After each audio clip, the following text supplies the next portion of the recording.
Alright, we are ushered in with a cough. A dwarven cough. You know, it strikes me that one episode we were ushered in by a dwarven song, remember? Yes, I remember the dwarven hymn. Cough. So, that's awesome. Alright, so we're just going to get right into this, guys, real quick. So we're just going to throw out the Instagram, email, and just get right into it. If that's okay? Yep. Cool. Alright, so Instagram. Instagram is _Storythusfar. You forgot? Yeah, I did. You did. I saw it on your I face. did. You're like, what is it? Talvis. I was looking at you and I'm thinking Talvis. I Show know me. what you're talking about. Yeah. Storythusfar@yahoo.com. When reality starts to mix and I don't know your guys' name like in real life, that's a fucking problem. Then we have That's a huge problem, guys.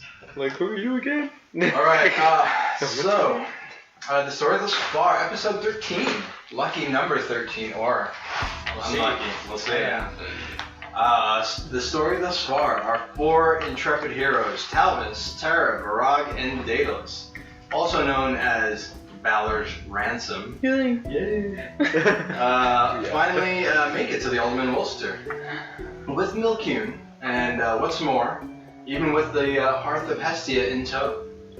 Having had an initial rough first impression, the 4 of you find the common folk of the Swamp Village much more amicable now. Having somewhat settled in Terra, you were once more reunited with your family.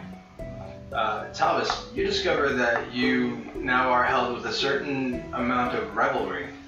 And as the evening carried on, you were all reunited with your half-orc friend and merchant from the Ashford Mooring Zyinda. He explains that he too is trying to escape the warpath of Zyinda Zayne, but brings joyous news that the Ashford Moorings, Valor's Ransom unofficial home, is relatively untouched. However, the threat still looms large. Rory, Denny, and Ulud returned from the First Temple of Talos. Ulud learned that there were 3 components which they needed to, that she already acquired. A ritual can be performed to summon in flesh and blood Talos, the Threefold King. With the help of Terra and her navigation skills, she's also able to learn the exact time, which is 15 days. Although you all speak almost like a council, with Griu, Thupneem, who's the village elder, Ulud Ramir, who's the elvish professor, Denny and Rory, who are the muscle. No true course of action can be decided upon. Not without more information, at least. So Griu, Rory, and Denny decide that they're going to head to the Ebru Nova in the hopes of gathering more information, any information on the ritual components. The next morning, Talvis, you visit Zyinda and make a few commonplace as well as some exotic purchases.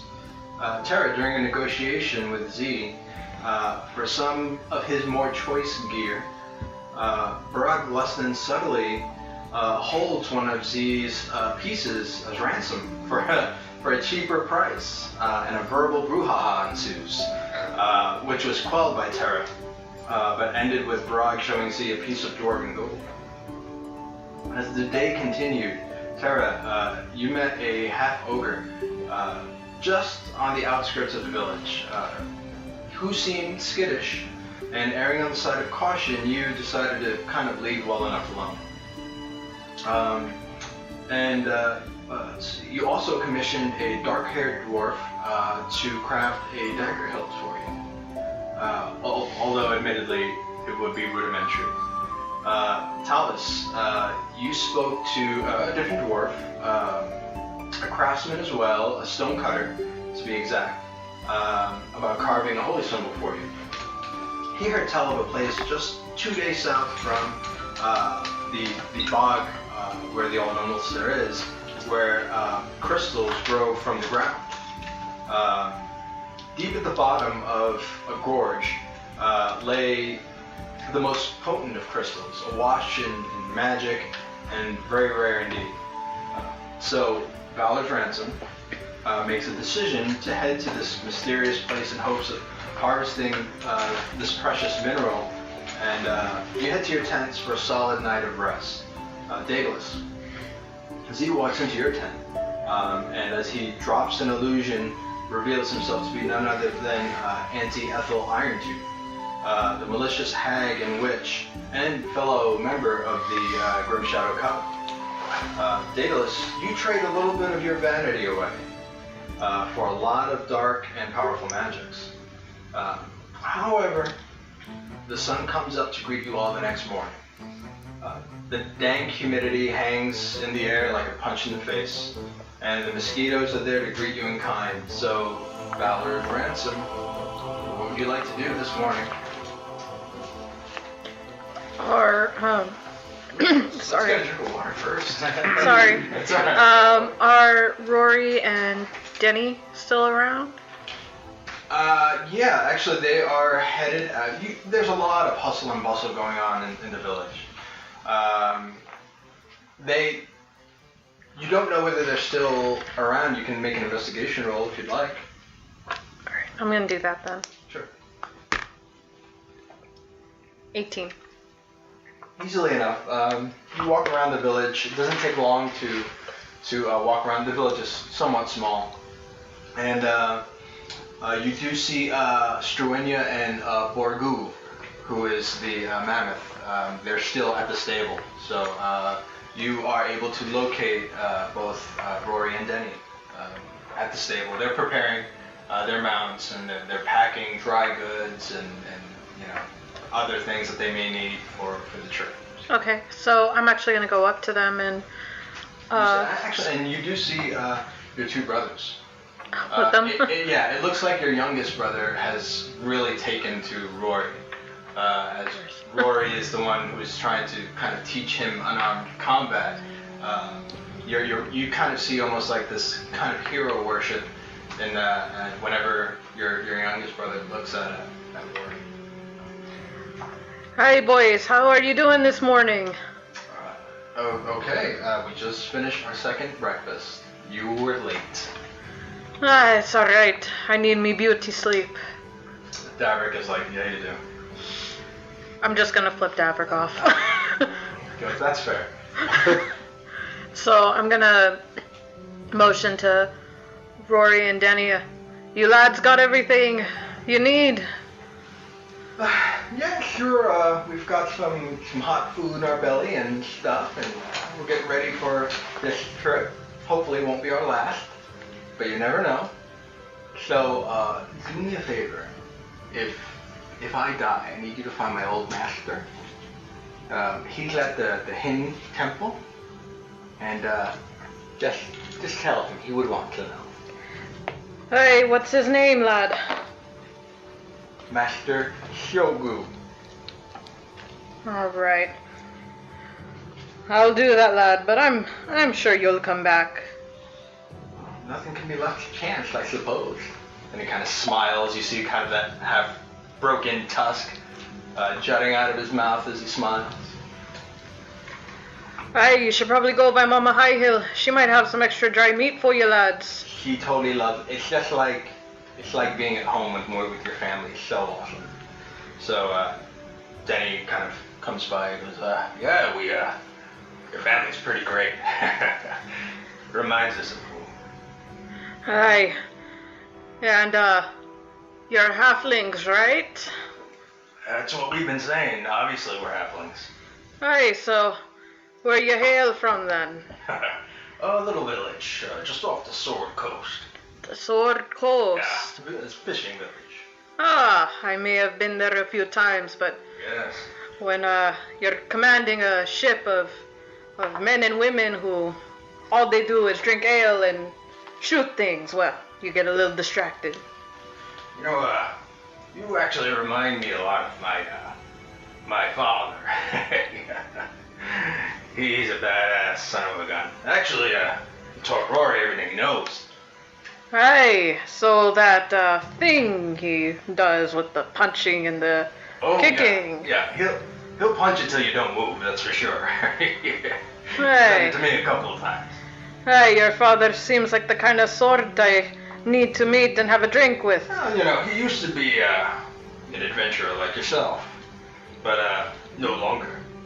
Our other father is elvish, and he taught me the ways of hunting monsters. Ah, so you have two fathers. Yeah, we do. You got a problem with that? No, quite the contrary. Yeah, okay.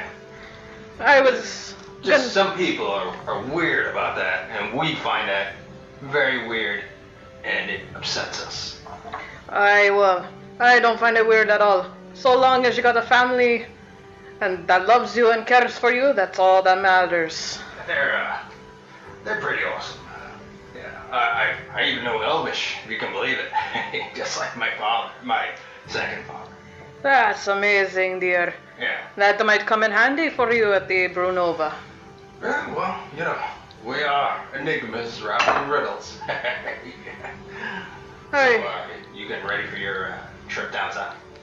Hey, yes, well, you know how Talvis is with his punctuality and his crafty things and... Well, just make sure you make it past that dragon.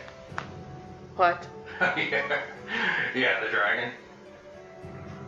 Oh, how very lovely. Talvis, of course, getting us caught with more dragons and shit. Kidding. There's no dragon down there. Oh. Yeah.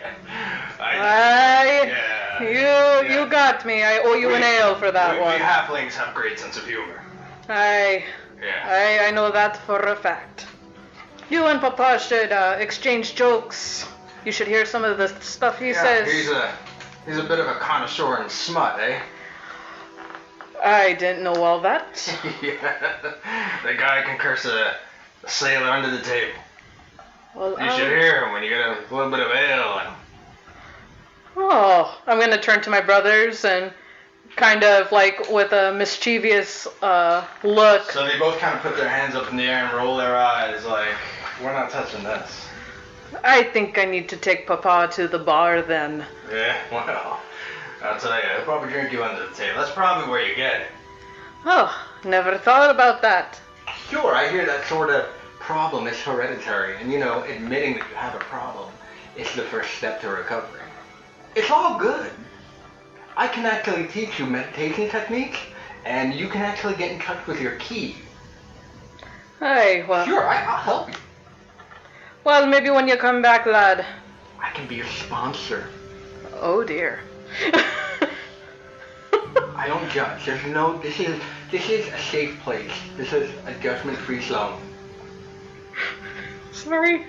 I'm sorry, that voice, I swear. It's so hard right now to be in character. What voice are you talking about? I don't understand. So, I'm gonna look over at the mounts, and I've been meaning to ask you lads. How'd you get, these two, creatures? Yes, well, we caught them off an island. An island? Yeah. What, kind of island? I've never seen creatures like that, and I've been sailing the seas for years. Super weird island, right? Off the Sword Coast, and, they even have, like, turtles there. They walk and they talk. Do all kinds of weird things. Super, super awesome. Talking turtles. Talking turtles. I shit you not. If only they could fly, I guess. Anything's possible, I suppose. That is true. Well, lads, I think I've taken enough of your time. Sure. Come by any time. By the way, I hope you don't mind that we spend so much time with your family. We are a little homesick. Aye, well, spend as much time as you like. Make an intelligence check. 24. 24, okay. You, just going off the conversation that you had with Rory and Denny, you do recall stories of adventurers. There were 12 adventurers. There were a dozen. Most were human. One was an elf, and one was a halfling monk. who had come from the Hin Temple. And you do recall stories of this group of adventurers. They were called the Dragon Grey Tops. And just one day they just stopped adventuring. They gained some notoriety. They were specialists in hunting dragons.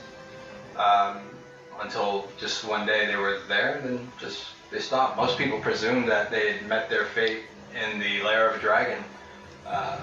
So for the most part, most people don't even know that any of them still exist. So I'm gonna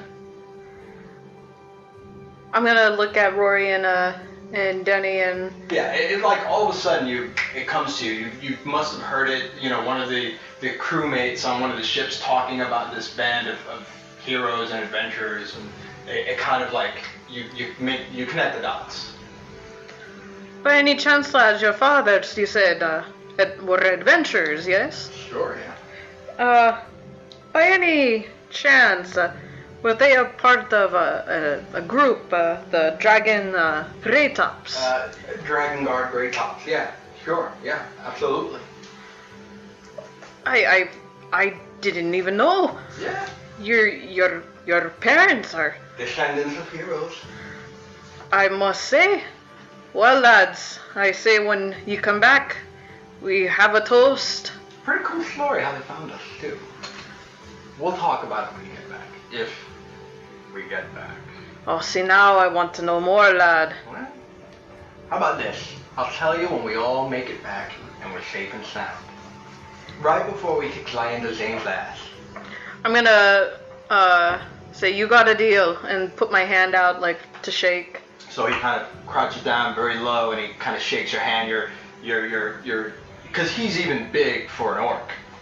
And your hand almost gets lost in his giant paw as he kind of shakes it kind of vigorously. So they finish preparing, and your brother is practicing. In through the nose, out through the mouth. And you see him just kind of like practicing punches. And the older brother, Davrick, is just kind of looking at him like, oh my god, he's gonna get himself killed. But he's the youngest of the High Hill boys. He's 10 years old, so his imagination automatically goes to kind of like flights of fantasy and stuff like that.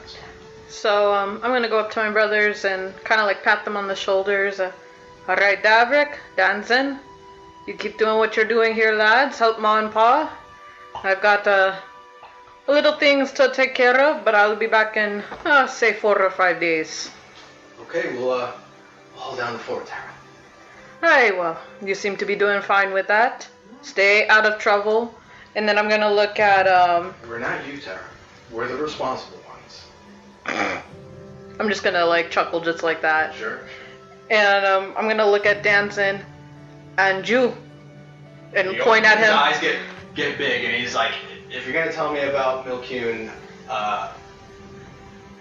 and he just kind of stops, lost in thought. And then I'm just gonna motion to Davrick. Look, he has a crush. Yeah, so he kind of like, he smiles, he looks at you, and he goes, like, spring's in the air. And then I'm gonna point. He goes, you know, orcs mature much faster than humans, right? She's like really like 14, because they only live to like 50 years old. Oh, poor Danson. Yeah, I know. I'm gonna point at him. But in all seriousness, all crushes and jokes aside, don't do anything stupid. So I'm only 10. Of course I'm not gonna do anything stupid. And then I'm gonna like have like one eyebrow up and just kind of like look at him like with a questioning look. So your other brother looks at you and goes, yeah, it's kind of her that you have to worry about. So and then he kind of smiles and walks away as he says it. And I'm gonna just start strings of cursing. Sure. Damn stupid older brother, stupid. Just going as I walk back to the group. Sure. The rest of the boys wake up and eat it. Am I in the temple? You want to. Oh yeah, you actually slept in the tent, That's right? a cool way. It's like if I'm wherever I want to be. Yeah. Like, Well, yeah. You wake up and you wake up to a packed house. Again. Again. I mean, what you've done is kind of important. It's kind of a big deal, which makes Talvis kind of a big deal in this village of very common folk. Very common folk that like to watch Common people folk. sleep. It's a thing, dude. Yeah. Okay. It's not really meant in a creepy sort of way, but they have a certain revelry for you now. No, they didn't yeah, have yeah. before, so it's kind of it's a big deal. It's kind of a wow moment. Yeah, it's almost a I don't want to say a justification, maybe not even a redemption, but it kind of reassures them that they made the right choice in who they chose to serve. Like everything's gonna be yeah. Like what if you had concrete proof that the deity that you worshipped was actually a thing and it's actually gifted you guys this? Right? So it's a big deal. So yeah, you wake up to a packed house and you just hear what's armor on this time. I slept with my armor on. You slept with it? I Okay, had sure. a feeling this might happen. Sure. So I stand up and just kind of nod and hello, hi, and wave at everybody I reasonably can as I walk by. I head outside and look for. Is there like a specific area where all the tents are? Yeah. I'm more toward the center of the village. Okay, so I look for the tents and just with the intent of finding the party, Sure. seeing who I can find over there. Okay. Barag and Daedalus. What are you doing? I'm still sleeping. You're In Yes. typical What are you dwarven doing? fashion. Well, since I'm an elf, I'm just kind of just sitting, waiting, and eventually I just get up and feel where my teeth used to be real quick. Yeah, and you just feel like these iron nails kind of jutting right past your upper lip, through the gums that they were pushed through. Half of your face is completely swollen. You haven't had a chance to look at yourself in a seeing glass or a mirror, as they're called. But you feel different. But you also feel more capable, more powerful than what you used to. So I just, I feel for a little bit around there, then I just walk outside Sure. and just So, Daedalus, you walk out, you're like, does anybody have dental floss? Don't need Get something it. stuck in my nails. Oh. Oh, how is that unacceptable, you sons of bitches? All right, so you step out. It's there's a decent amount of sunlight breaking through the canopy this morning. It's not as dark as it normally is.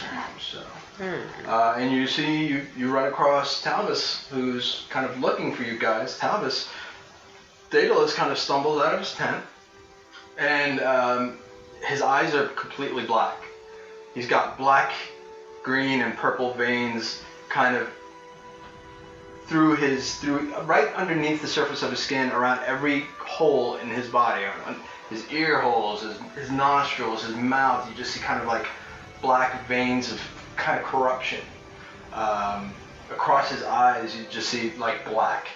Up his main like arteries, you could see the blackness of the arteries underneath his skin. So I just get up close. Oh, your eyes. What happened? You know what it almost looks like? It almost looks like he suffered necrotic damage. It's so. And you see these two nails kind of jutting out of his mouth as well. Are you okay? If you didn't know him, you would not even recognize him. And I just start kind of like touching like his lymph nodes and kind of feeling around because I'm thinking it's something medical maybe with him going on, and I'm proficient in medicine. You So can make a medicine check. I'm okay, sure, I will do that. Make sure I got this one right. Yeah, so 16. 16. He looks in relative good health. I mean, his glands aren't swollen.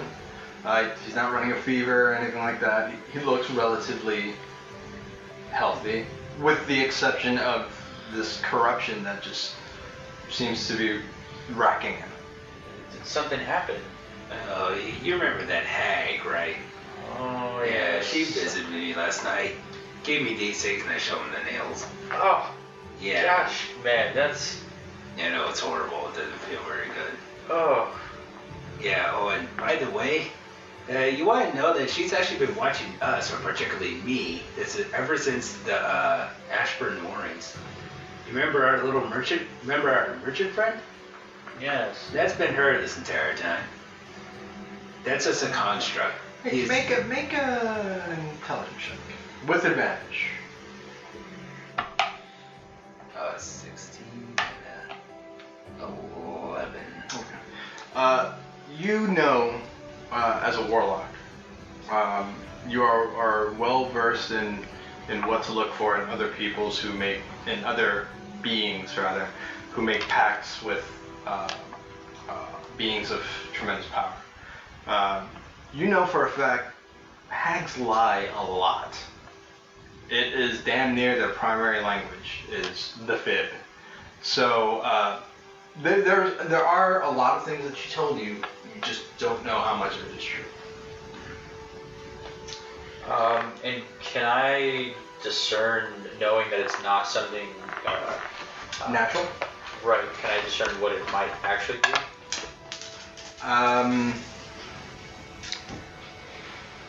You can try, sure. You can make a roll. Would that be Arcana? I will say Arcana. Are you proficient in it? I am not. Okay.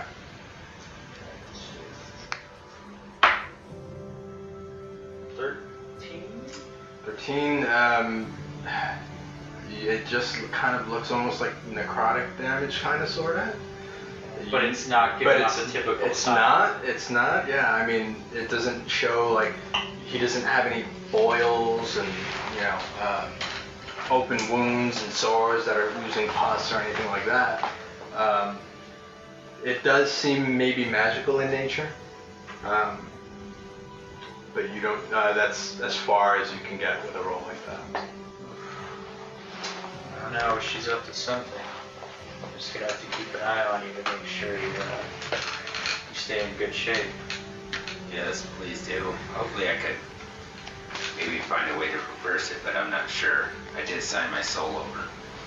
I'm afraid whatever it is beyond my capability. So matter of factly. Did sign my soul over. So, I'll say we find the others. I'd like to get moving as soon as possible. yeah, let's start with Sleeping Beauty. Alright. Do you know where he is? Not entirely sure. I would say that you guys are probably aware of each other's tents and sleeping arrangements. Okay. We don't have to roleplay that. Okay. So I head into Brog's tent. Do you eat the chicken or the fish? Roleplay it. Hashtag D&D. So I head into Brog's tent, and As soon as you, before you even head into the tent, you see the armor just standing right there. Like, you open the flap and there it is, like right in your face. okay. So I kind of peer around it, and You see Barag, his butt is kind of up, he's laying on his stomach. Probably spread eagle. yeah. You Put see that armor between me and him again. it's a mess. It's a mess. He doesn't have many toes left. And, yeah, Okay, it's so- a sight to behold. Do you have any more arrows on you? That butt just screams. Oh yeah, that's an easy shot there. I think I might have something better though. So I take a step back, and I let the opening of the tent kind of fall partially closed, and I cast thaumaturgy to make a thunderclap appear like right behind his head as he's sleeping. Just okay. And I immediately just walk off in the other direction, like Yeah. a speed walk. Okay, so I need you And to I make. follow him because I don't want to be around for shit. I'm gonna ask you to make a wisdom check with disadvantage. Ouch. Because I'm asleep. Seriously. Yeah.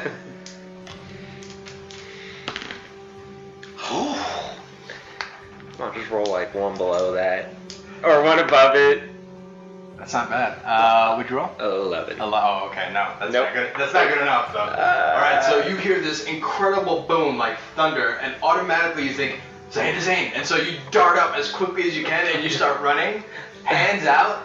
You run right, like if you could cut a hole through the tent, you would have in the shape of your body. However, there's no give in the tent. So, Terra, you're outside. You guys are outside. All of a sudden, you see Barag's tent, kind of the pegs kind of pop out of the ground, and you see the tent just running across the village square, and you see you hear Barag screaming, ah! His hands out, and you just see kind of like this ghost of a tent just running across the village. So I chase. But the armor is still there in the same spot that it was. So I make chase. Oh my god. Sure.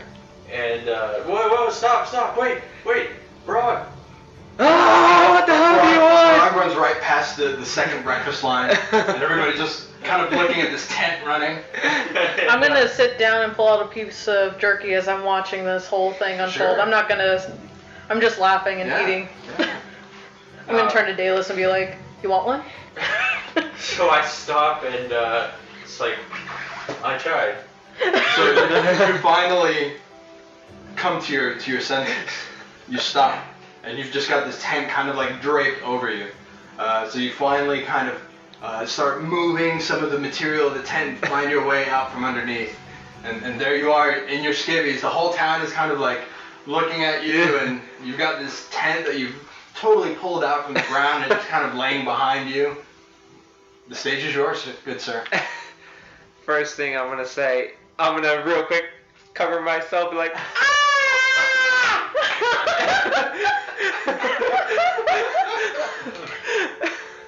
and then So you hear this very loud, awkwardly feminine scream as Barag lifts one leg and puts his arms in front of her and screams. And nobody in the town says a peep. Everybody's kind of like looking at him. And I'm all like, this guy used to be like a big general. So after I scream and I'm covering myself, I just really quick scream, Claude Harath! For my armor to come to me. It's too far away. Ah! It's too far away. So I get really mad, and I'm gonna kill the asshole who did this to me! And I start running towards my armor. Sure. While screaming, Claude Harath! Claude Harath! Claude Harath! Alright. The whole way to my armor. So finally, when you're about 5 feet away, you see the bracer come off, go onto your forearm, the other bracer onto your other forearm, and one piece at a time. Within 6 seconds, the whole armor is on top of your body and your helmet. Yay. All right. I grab my helm, I put it on, my eyes start glowing red, and I look for Talvis. All right. So he looks like he means serious business. So I run up to him. What happened? Oh! No, you may not know. Make an intelligence check with disadvantage.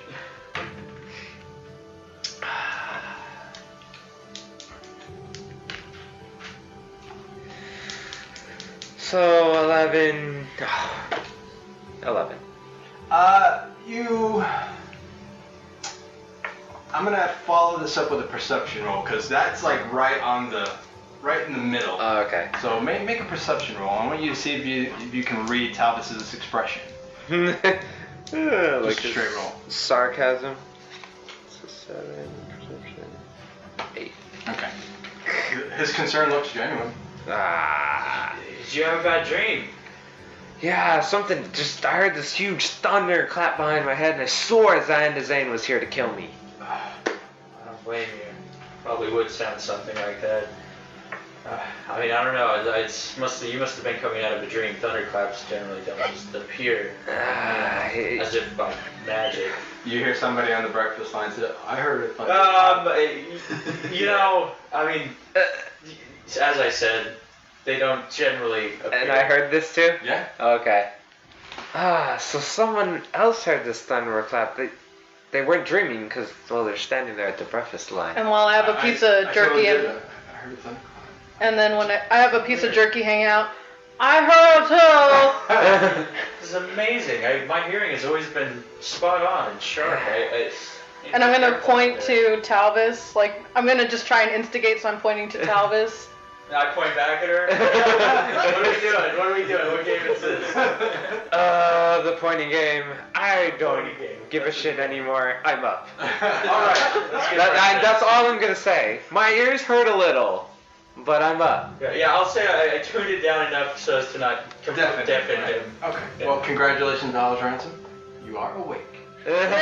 Yay! Though it took forever, but yay! I love that shit. That's great. Awesome. I'm awake. So I head over. I give Barag Barag shoulder. and Terra. No, did you notice him? Oh no! I was just so focused on my jerky. both I of was you- just like. Yeah. So this is the first time that you guys see Daedalus since the night before.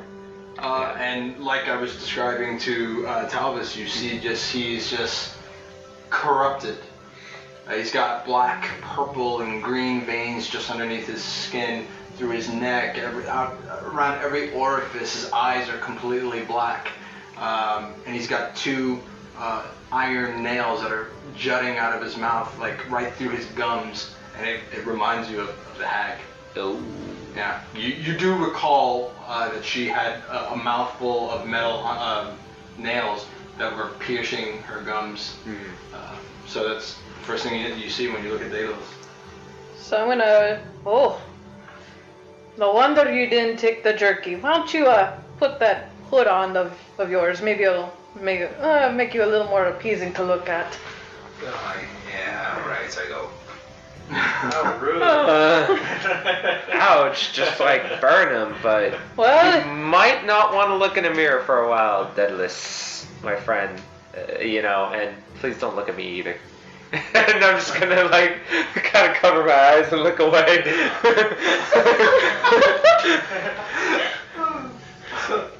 And I'm gonna. Well, no, it was offensive. I was gonna say mean no offense, but we don't want to scare the rest of the villagers since, few people here in this group are kind of on the bad side. And I'm like, okay, I understand. Oh. Okay, Alright, how so- about we so walk? Daedalus kinda- Now I feel bad. I feel like a horrible person. So Daedalus slowly kind of puts his hood on and he goes, okay. And he just kind of puts his hood slowly on. So what do you do? Yeah, the village is abuzz with activity this morning. Yeah. Griu's getting ready to go out with Rory and Denny to the Abrunova. Obviously, they're very nervous. I mean, they're going into the Viper's Den, and there's a good chance of not making it back.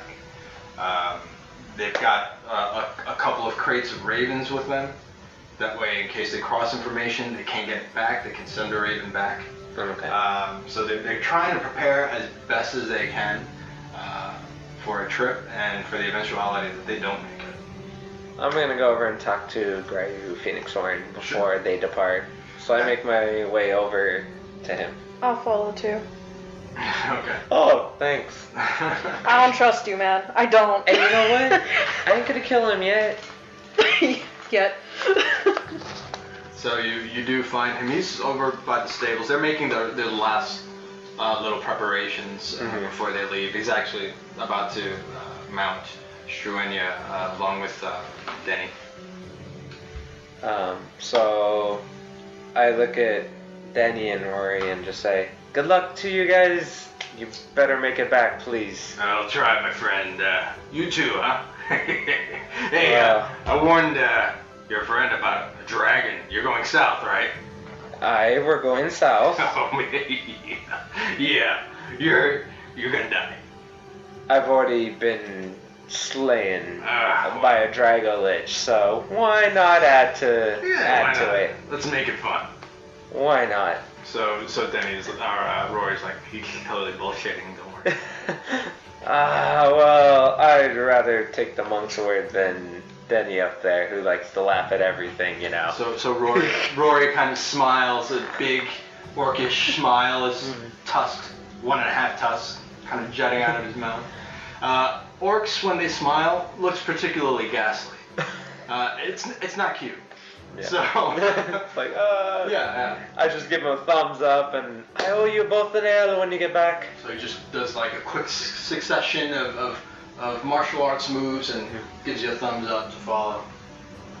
Peace sign.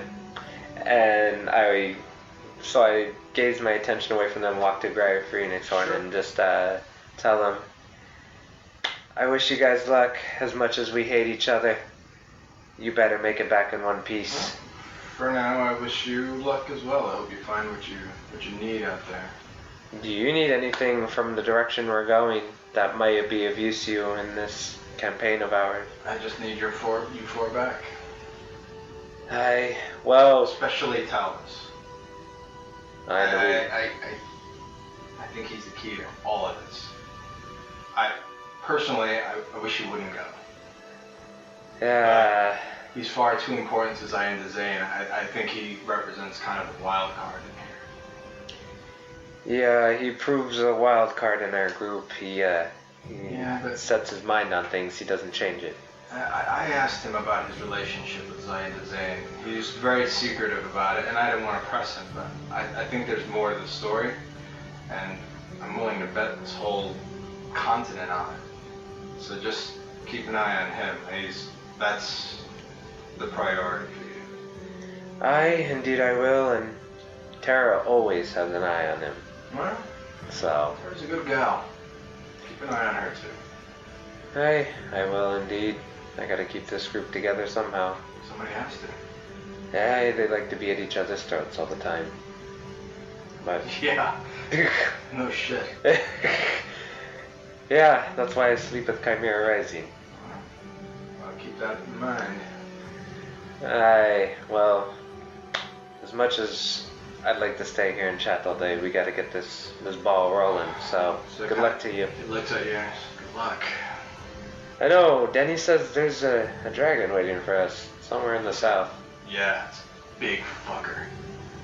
Well, I hope it's big. Trust me, it is. So I kind of make a perception roll.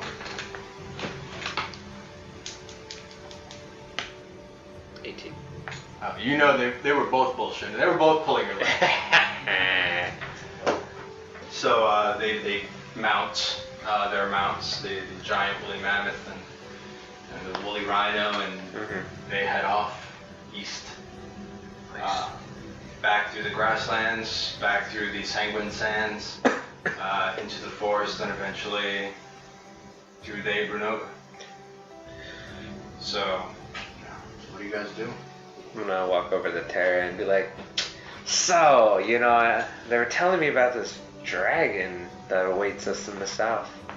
Alright, well, let's head back to the group. And I just start walking as fast as I possibly can to... You see her, like, doing a double step, So Double time. I follow her and I scream after her, they were bullshitting! And I'm gonna yell back, I know! And no response. Are we all together now? Yeah. I'd like to venture out as soon as possible. Well, let's get a move on it. Let's go, lads, let's go. And I'm trying to, like, shoo them and get them moving. Works for me then. Time to light a fire under ashes. So, you hear as you guys gather your packs, your travel packs, and your bedrolls, and you're going through rations, you're filling your water tanks, or your skins, your water skins. You hear, hold up, wait, don't go. And you see the stable boy. And in his hand he's holding reins. And it's 3 horses, serviceable.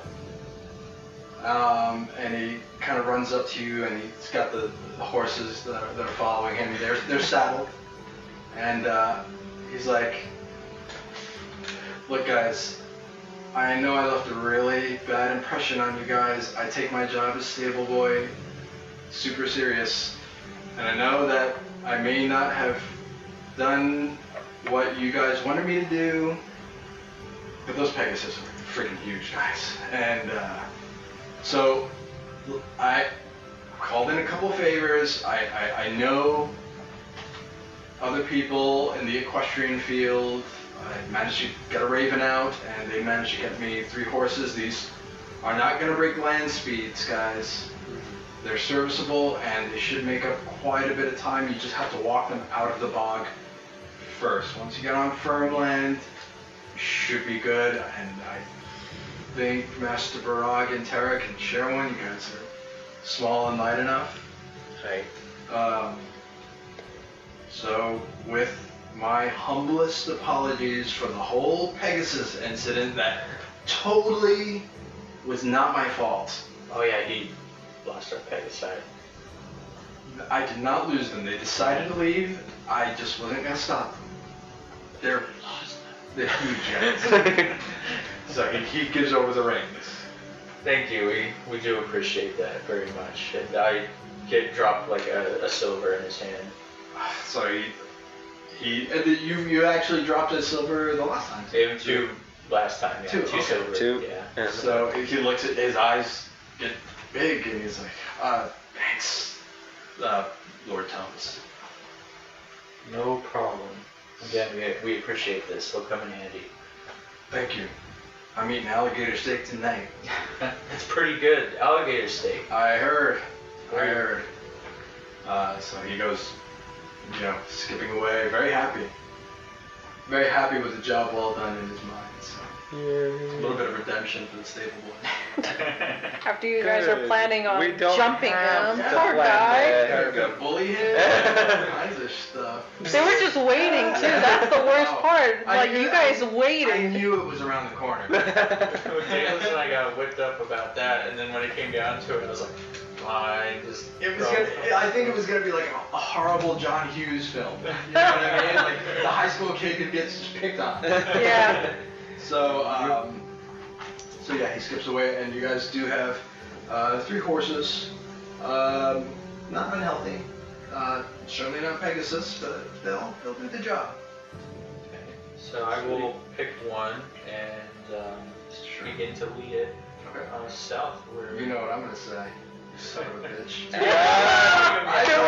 told you that anywhere I could fit an animal, You did I say will. this. You did and say this is one of those occasions. I need you to make an animal handling check. Or Oh. am I attempting just to lead it right now though, or actually? You know what? get on it? You're right. Oh, you're no. right. No, you're right. You're right. Okay. Let's save this glorious role Okay. for when it actually counts. I will So, take yes. the reins in my hand and begin to lead my horse south in the So, direction. Daedalus, you grab a set of reins, and Brog. I grabbed the 3rd horse. Sure. I need the marching order. It's still You're the daylight, only right? one without a horse. First. So. Terra without a horse. I don't know if that makes a difference to you guys. Yeah. She's on. At least you won't be walking in horse. Oh, that's true. Okay, yeah, I'll go first. I'll go first. And you do notice that they've got, it looks like bundles of apples and hay kind of like mounted in saddlebags toward their rear quarters. To feed them and stuff, yeah. They've got a cask of water as well. Last. Yep. So that's your marching order. We've got Terra, and then we've got Talvis, and then we've got Daedalus, and then we've got Barag. I was nice to you, Daedalus. I was gonna put you in the back, but then I thought, after all the stuff you've been through. Nobody puts Daedalus in the corner. Yeah, exactly. Alright. Well. Yeah, well. Maybe. Ethel Irontooth does. I was about to say, I was like, yeah, someone has. Yeah. Unfortunately.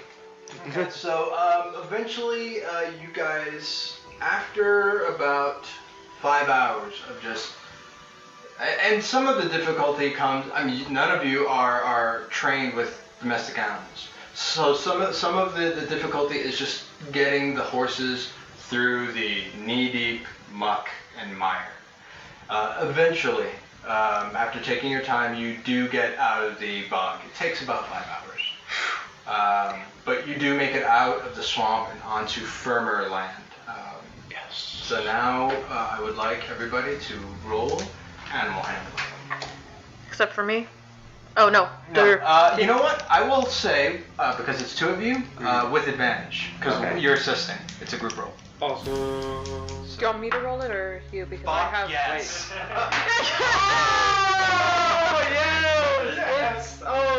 I have proficiency. All right, awesome.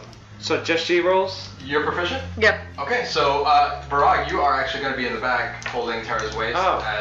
Okay. as she Naturally, does- it's yeah, so so go for beautiful. it. No, it's awesome. You got a problem? I'll be holding her neck actually, because it's so tiny. Yeah. I won't even be holding her back. I'm like. Her legs don't even go in the stirrup. They're just kind of like up in the air. So, yeah. So go ahead and roll with advantage. Ooh, rolled 19. Roll again, just see if you roll 20. 2. Okay, so Close. Yeah, you guys mount the horse and make it look easy. Terra actually almost like steps and almost like climbs up it, almost like Neo up a wall. Oh my. Right into the saddle. Talvis. Once again, backwards. This is how I like doing it.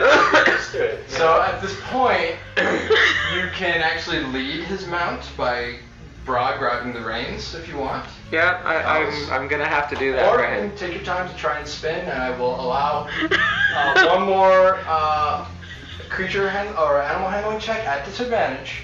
Okay. You know, it's my highest. I'm not proficient, but it is my highest stat modifier. Just make the roll and not the argument.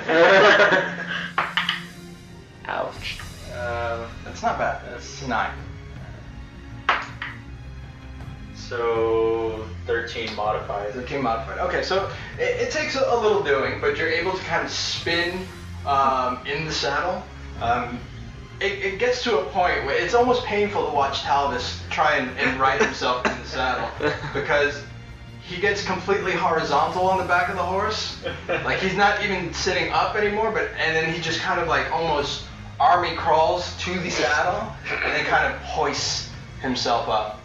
But he has made it onto the saddle. This is nice. I think I'll do it this way from now on. You just invented a new technique. Yeah, this is great, guys. Okay, let's go. So so you guys head due south. Yes. Yeah. So normally it's a 2-day journey. This is gonna cut your time almost in half. Almost in half. So you are going to get there in about a day and a few hours. So we'll say probably around 10 a.m. You'll get to the site on the map that the stonecutter had indicated you would find this gorge with this crystalline forest. So you guys, who is first again? Terra? Terra and I. Make perception. Yay for proficiency. 18. Okay. You do see a pride of giant hyenas. Normally, where giant hyenas are present, you make an intelligence check. Okay. You don't know much about what this means, but you've never seen giant hyenas before. They look like they've got made material, like saddles, reins, things like that. And most of it looks scavenged. It doesn't look like it's crafted very well. But you do see them. They don't have riders. It does not look like they've seen you as of yet. So if you'd like, you guys can try and dash. That would require an animal handling check. I will say I'll go for it. At disadvantage, because none of you are adept at, a full gallop with an animal. 4 disadvantage checks. Huh? 4 4. disadvantage Yes. checks. So everybody has to make a animal handling check at disadvantage, except you. You I have proficiency. have proficiency. Okay, so that would cancel out the disadvantage. So you just make a regular roll. Yay. So Do I have to roll or she just She rolls? does. Okay, She she does. just rolls, right? Yeah. Because you are helping her, Yeah. it would normally be at advantage, Mhm. but since you're at disadvantage, it cancels out, so it's just a normal roll. Yay. Does that make sense? For me. Yeah. Come on, damn you. Yay for just Come having 3. on. Wow. I have a, hold on. Let me double check. You have. I do have inspiration. All right. So you'd like to turn one in? Yes, All right. So make sure you mark your sheet. I will. Okay. Roll again. Oh, Now. Natural 20. All right. Yay! Yes. All right. So sure enough, Terra sees these giant hyenas off in the distance, probably about 7 o'clock as far as direction from where you guys are. Yeah. She sees it. She kind of signals to the rest of the group, and you see her kind of snap the reins and get really low in the saddle, and boom, the horse takes off. And you didn't even know this horse can go that fast. But sure enough, it's just boom, boom, boom. You just hear the galloping. Daedalus, disadvantage. I need you to make an animal check. Ooh, nice. 6. What's your what is your Animal wisdom modifier? +3. Let's say 9. Okay, not bad. So you are able to get this horse going, but not as quickly as Terra. Terra just boom flew. Her horse just like a bat out of hell. But you're not able to keep pace, but you're still in the saddle. So okay. Talvis. With disadvantages. Oh god. It gets so good.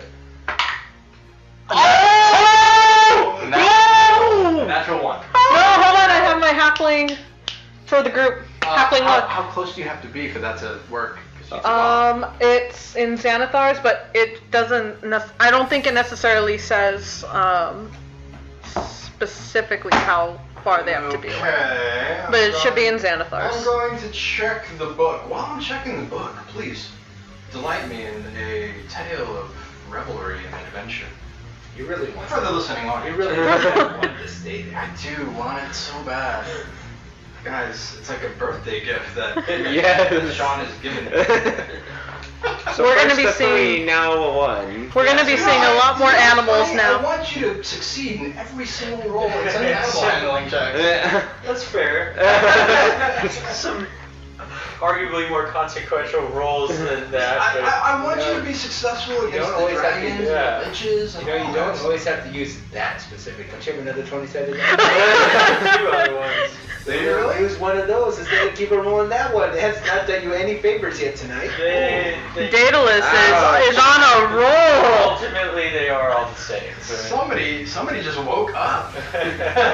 Wow. Bountiful luck. Okay, you have extraordinary luck, which you can learn to mystically lend to your companions when you see them falter. You're not sure how you do it. You just wish it and it happened. Surely a sign of fortune's favor. Okay, when an ally that you can see within 30 feet of you rolls a 1 on a d20 for an attack roll with an ability check or save throw. You know what? I'll say sure. Yay! I'll say sure. Oh. Thank you, Terra. Gift from You're the welcome, god, I Talvis. guess. Well, you get to I will say that you're not 30 feet away from Talvis. You know that he's not adept at animal handling, and as you kind of speed off, you kind of look back just to check on Talvis, and you see him kind of start to slip in the saddle. Go ahead and make your roll. Match the 3 from before. So it's 3. It's always 3 Okay. too. Yeah, So yeah. All right. 7 modified. So what you do is you try to like whistle to him, hey, psst, right yourself in the saddle, and he looks at you and he tries to right himself in the saddle. He slips completely off the saddle, but he still has the saddle handle. So the horse is running, and he's actually, his feet are on the ground, and he's running on the side of the horse as the horse is running with him. Oh my. So it's almost as if this horse has 4 legs on one side and 2 legs on the other. 2 legs being Talvis's legs. 6 legs are better than 4. Yeah. I'm just gonna look straight ahead and just go, oh. Can I attempt to pull myself back up? I will say make a strength handling check Okay. to hold on to the saddle. Okay. So you're gonna fall. Just a straight. Just straight strength. Okay. A strength check. No disadvantage. Do it. Strength is what you do. Natural 20. Natural 20. Oh. You are firmly on this saddle, and I would even say that you kind of wrap your wrist around the reins just in case. So I will say make another. I'll say that roll is so good that I will let you make another, because it's the next round, another animal handling check. Okay. I will get rid of the disadvantage because you rolled 20 on the strength check. Okay. So just a straight animal handling check. What a nice DM. Yeah, That's very I cool. have my moments. This is like 4th animal handling check for time. I could do this all day. Oh, You said that worked, we probably would have ended up like the sheriff of Nottingham Yeah, for so- Robin Hood Men in Tights. You would have been. Like this. 13? Okay. So you are able to kind of hoist yourself into the saddle. Doesn't look pretty, but it's serviceable. I'm on there. You're in there. You're in there. Oh. And is he actually dashing now, or? I rolled a 3 on the perception check for the giant hyenas, but so you see them kind of sniffing the air and then just kind of dart into another direction. Okay. So you guys kind of avoided them. Yeah. That was a crucible. Poor Talvis. That's just the beginnings. Yeah. That is, if the stable boy knew this was happening, I think he'd smile a little. Probably. Yeah. So, so you guys kind of dart out of there. Terra, it's almost like Seabiscuit. You just fly. And you guys eventually do catch up. For the rest of the day, though, that is really the only incident. You do notice that the closer that you get to the location on the map, the scarcer wildlife seems to be here. So it's starting to get dark. You guys can keep going or just take your long rest.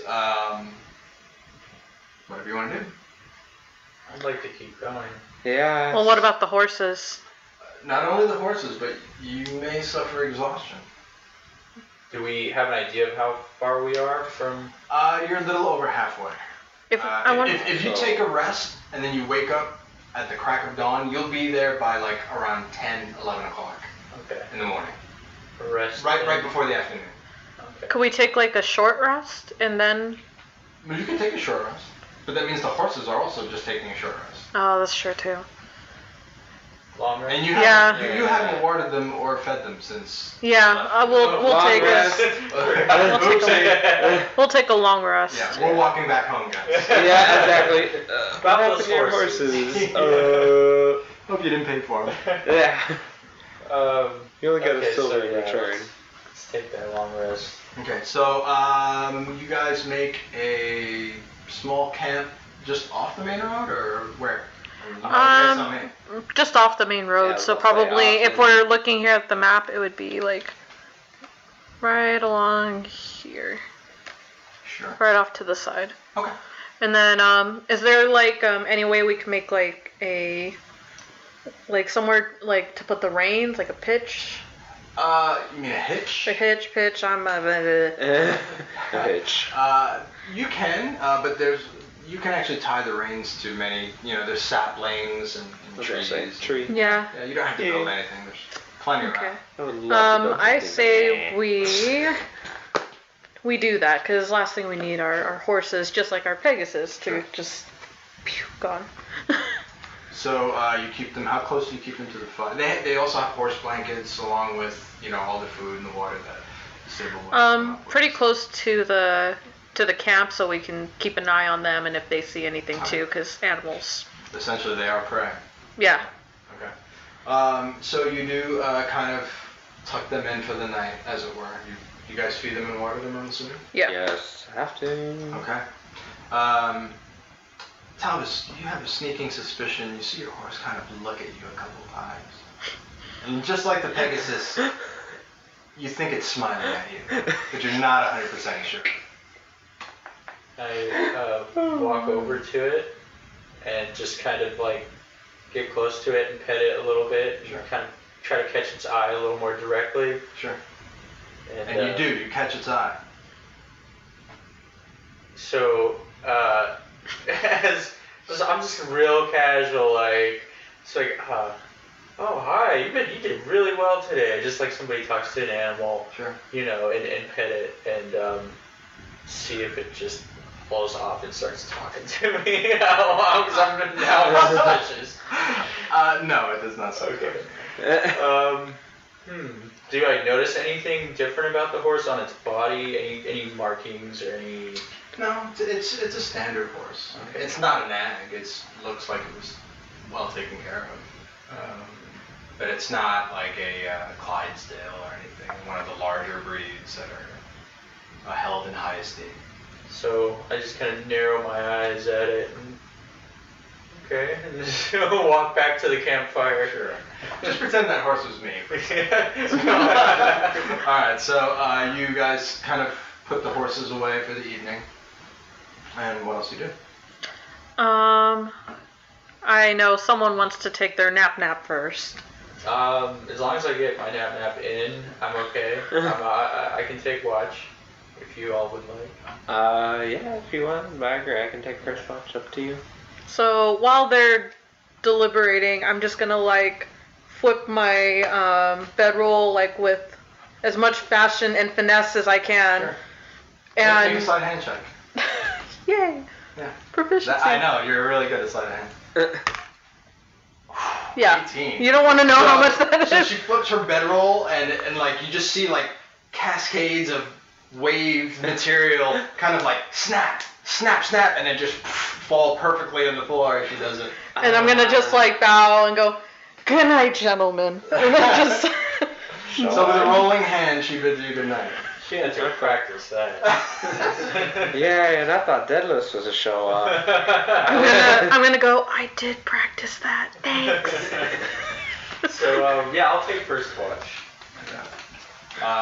Daedalus, are you gonna meditate Yeah, I'm gonna meditate on the first watch. on the first watch? I'll take second Is that watch. would that be about 4 hours? It'll be about 3 hours. Okay, maybe, and then partially do the second. About 3 hours, because there are 4 of you. I mean, even at 3 hours, that's 12 hours if you want to sleep a full 12 hours, which you probably won't. So realistically, Yeah. it's probably more along the lines of like 2.5. So, but yeah, I mean, you can actually meditate through like the first 2. I'll meditate through the first 2 watches, and I'll Sure. take the third. Okay. All of you who are sleeping, nightmares, man. They have not gone away. They have really only intensified. As you feel a looming finality to what you've all been going through since you've stepped foot in the Ashford Mooring and then into the Terransby Village and then the Ebru Nova. You just kind of feel like this impending darkness. Barag, you've crossed the threshold 3 times. You don't know if your spirit is going to be able to latch back onto your body if it happens again. And this thought, your mortality, scares you. You've done a lot, but you're not really ready to be one with the stone yet. Terra, you've met your pirate friend back at the Alderman Wilson. And he's kind of updated you on what your former first mate has been up to. And you know that eventually you're going to have to cross either paths or swords with her one way or the other. She beat you once, and that doubt kind of wells up like a ball inside your chest, and making it almost hard to breathe. You're just covered in sweat, and you don't know if you've survived an encounter with her. Daedalus, during your meditation, you seem okay. You seem more apt, and you know you're far more capable. And for a second, you think to yourself, why am I hanging out with people who are lesser than me? And then the thought just kind of snaps out of your mind, like, wait, these are my friends. And then it creeps back in, but they're still lesser than me. And Talvis, I need you to make a perception roll. That's gonna be a 17. 17. Not good enough. I'm kidding. Nothing happens. I mean, you get, you're just startled at the lack of night birds that you would hear normally, owls and nocturnal life, jackals, coyotes, wolves. You don't hear any of that.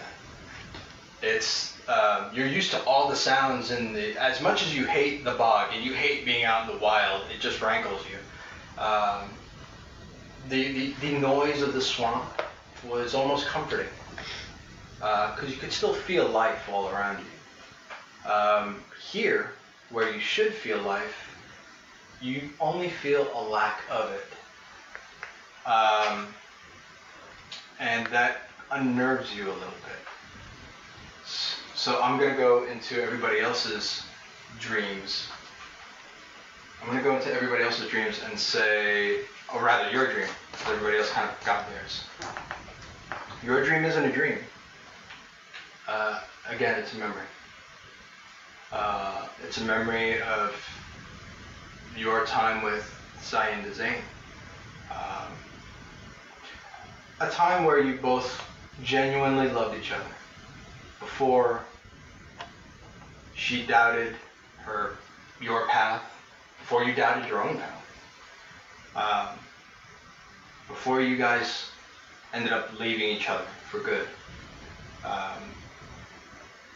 It's so vivid that you almost feel like it's happening, or maybe it's something that can still happen or is going to happen. You're not 100% sure, and a little bit of you still kind of want to grab onto that memory and not let go. And then you wake up. So, who's second in watch? Brock, make a perception roll, please. Of my many d20s on the table. That's not enough d20s, son. Nope, it's not. 2? That'd be a 4 with okay. my perception. So as you're kind of sitting, kind of staring at the fire, you've got your armor on, and you've got Chimera Rising kind of slumped over your shoulder, and the fire is like super hypnotic, and you feel like your eyes are getting heavy, and you start to nod off, and you wake up. The only thing that you hear is the crackling of the fire. There is no other sound. That's concerning. And that makes you just want to conk out. But you manage to fight it for the rest of the evening. And nothing suspicious. You don't notice anything suspicious. Nothing overt happens or anything like that. So Terra, you were the last one on the... And then Daedalus, right? You're fourth. I'm third. Or third. So Yeah. Daedalus, you need to make a perception roll, Sarah. 20. Yeah, much like everybody else, you notice that there isn't much wildlife. And as you're kind of walking around the camp, kind of keeping an eye out with your elvish eyes that can see in the dark, you're noticing that you don't even see insect trails. You don't see ants. You don't see bugs. Nothing. I'm thinking about yourself, man. Is this place really that inhospitable? It is almost like a field of anti-life, almost. But nothing dastardly happens during your watch. And then Terra.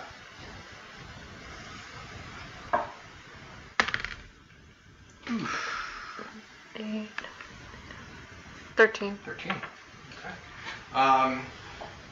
You know, much like everybody else, the quiet is unnerving, and only coupled with the feelings of doubt that you've had, and the surreal dream that you were suffering from throughout the night,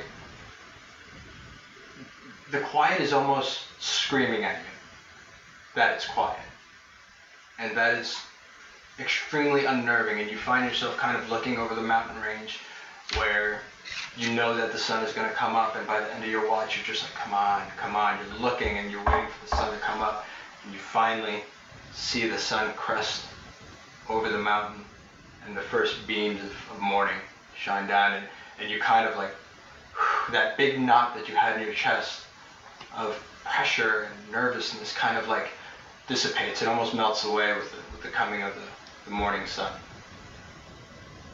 So, is everybody else asleep still? Everybody's still asleep except for Daedalus, who has already taken his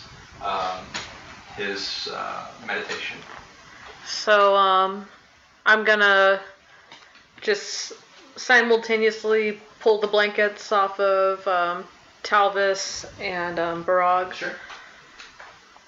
And did anybody sleep in their armor last night?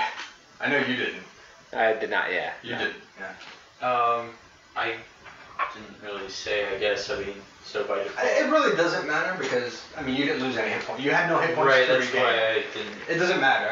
I mean, just for flavor's I'll say sake. yes, I did. You did sleep in your armor, so as you whip the blanket off, you see a fully armored Talvis. He looks like he's ready to rock and roll. is he still asleep? He's still asleep. He looks like he probably needs a good swig of that caffeinated beverage that nobody can really seem to put a name on in this particular realm. But yeah, he's still asleep. They both are.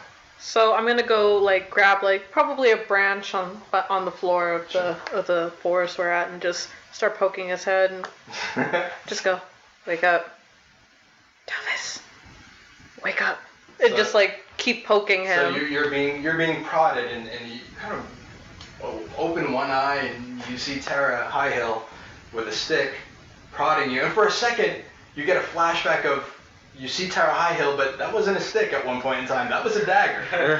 And you're like, oh, holy shit, and then you're like, oh, it's just a stick. And I attempt to grab the stick and like snap it. Let's make a contested strength roll, please. Okay. Yeah. Contested means that you rolled. 13. 13? Oof. No. 9. Yeah, no. Okay, so he grabs the stick and he just kind of snaps it with one hand. I'm gonna like let go of it as fast as I can and run behind Daedalus, go tee. Throw it in her direction. Yes, Terra is being her normal menace to society, or menace to Talvis at least. Inspiration, man. Alright, so I'm up. he's up. There's one more. Yeah, and it sounds a lot like that. I'm gonna, as I'm hiding behind Daedalus, I'm not waking that up. You gonna do the thaumaturgy again? I think I pushed my luck with one.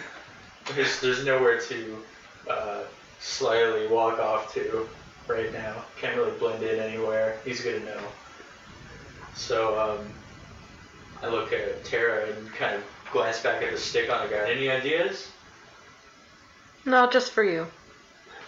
That was a special stick. That for was Talvis. just a special stick for We Talvis. always let the man just wake up Yeah, peacefully. yeah. Yeah. At this Oh, point, what a novel idea.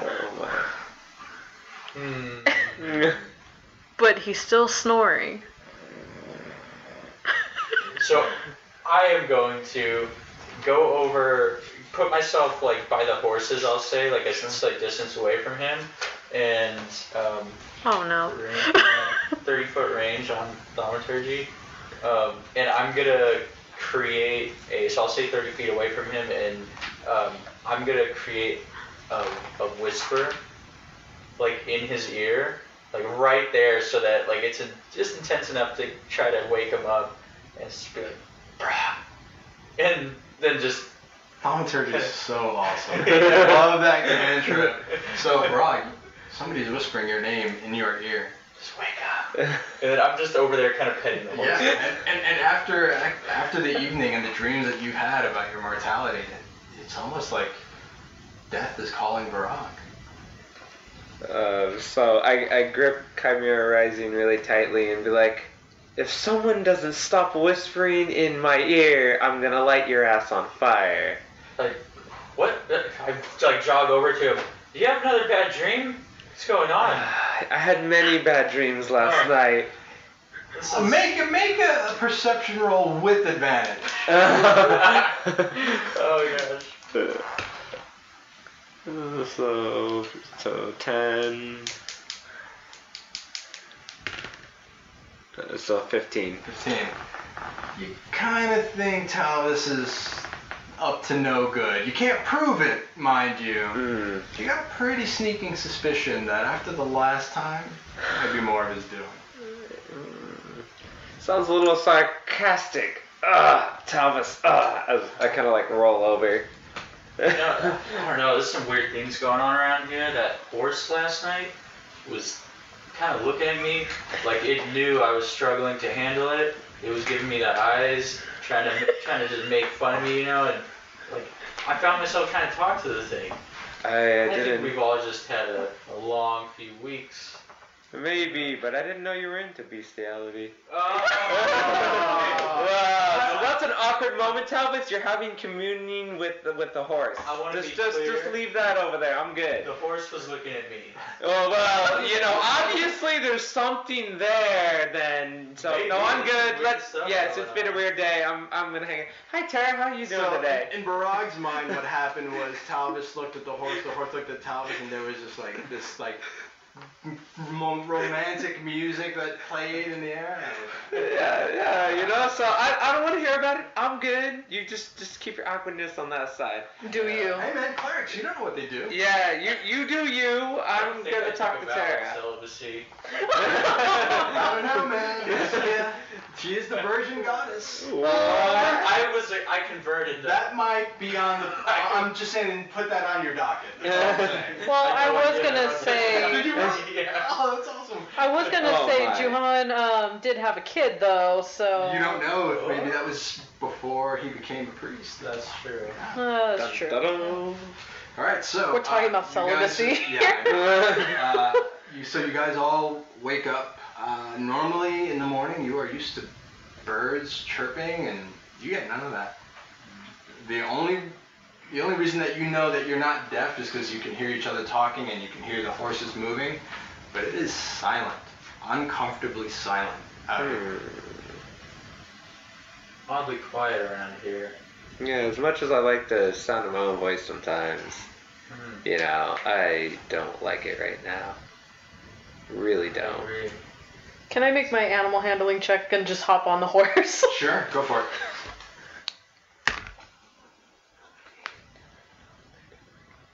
17. 17, okay. Hold on one second. That definitely makes it. Okay, so who's next to make a... I think they were still talking amongst themselves, and Yeah, so I just untied my horse, and I'm already on the horse, and all right, can we stop talking about the silence? This shit is creepy. Let's go. So Sure. I walk right up and get on, or try to. Yes. Or try to Go for it. shrug.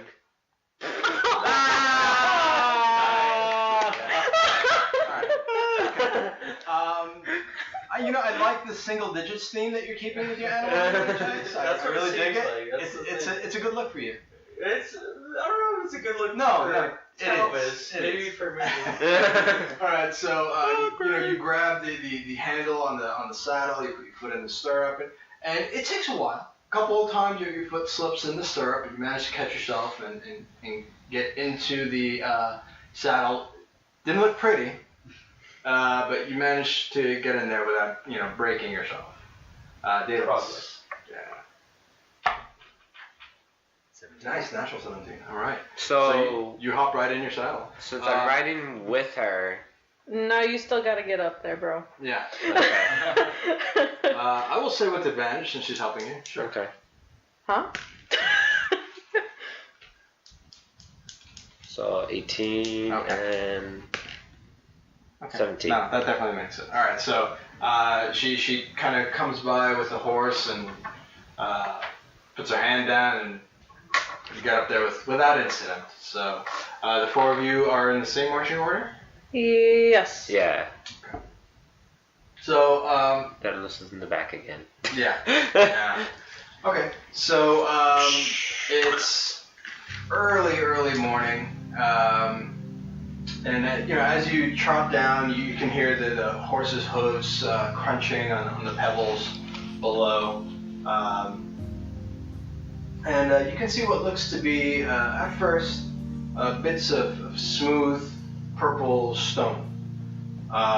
Until you get a closer look at it, your vision kind of sharpens. You notice that they're actually crystals. They're small, they're warmed, but they are crystals. As you slowly make your way to the top of a ridge, you can see it. A moment, a horrid instant, captured and petrified for all of time. A forest hit by something from the heavens so long ago, and who's to tell what exactly a thing from heaven is. The collision was so impactful that the force of it created a large wave hundreds of feet tall of everything from earth, magnificent trees, which you can surmise comprised at one point in time what was a lush forest, and even organic matter. And as all of this upturned matter crescendoed into a wave of devastation hundreds of feet tall, it instantly crystallized. Whether due to the hellish heat of the impact or the magical properties said to lie within, maybe a combination of both. An enormous circle pattern, hundreds of feet wide as it is towering, of impact force forever preserved. The gorge itself, you can see from the top of the ridge, and it is bathed in violet luminosity as sunbeams flow through the crystal formations. And beyond that, where the point of the ancient impact is imminent, you see it, a radiance of purple, almost as if it has a life of its own. Surrounded by this radiance at the bottom of the gorge, you see that sunlight has been focused through some of the ore into solid beams of continuous light, some which fire off benignly into the sky, while others continue their trajectory, reflecting off one mineral formation, bouncing off of another crystal, and then bouncing off of another crystal and another, creating a maze. More like a tangle of beams of beautiful light. As you slowly proceed down the gorge to the other side, closer, from a distance you see the first signs of life. Abandoned mining equipment and gear, all dwarven in make and design, and ancient by the looks of it. Carts with some bits of rust due to time, weather, and neglect. Make a perception roll, everybody. DC is 12. 10. 11. 11. Okay.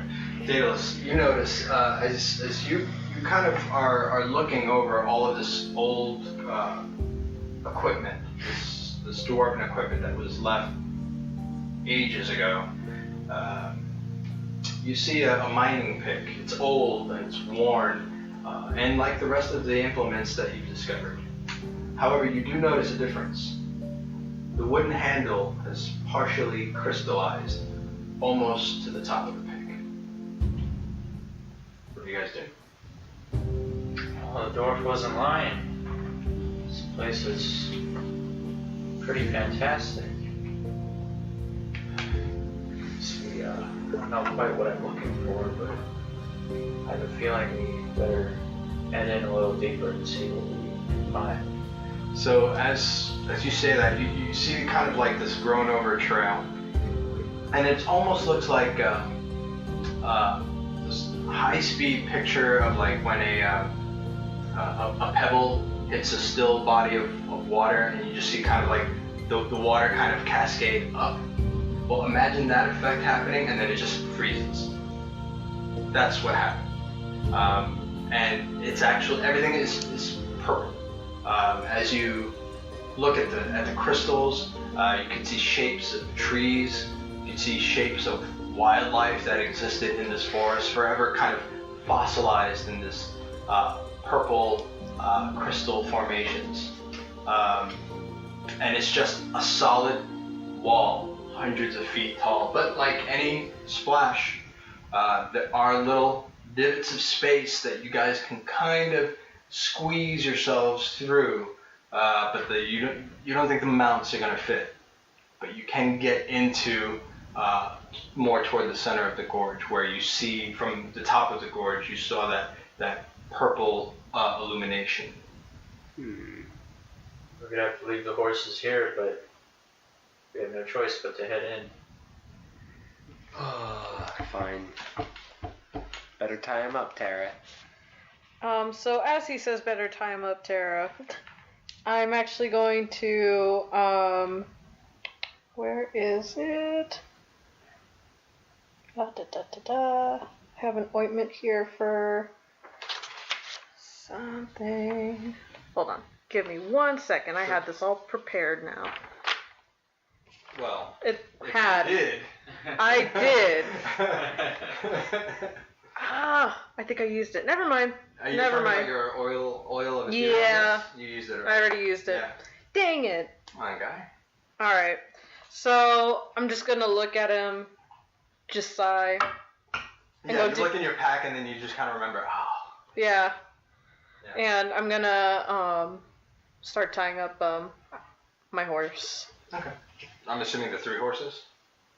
No, mine. They got it. They got their own. Okay. Alright, make a sleight of hand check. Whoever's tying horses. Oh, everybody. Okay.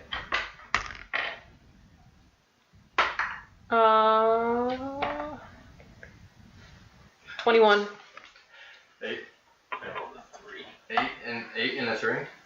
8, yeah. Okay. Alright, so you think you tied it up pretty good. Alright, Okay. cool. I think I did alright there. Okay. So you guys head forward,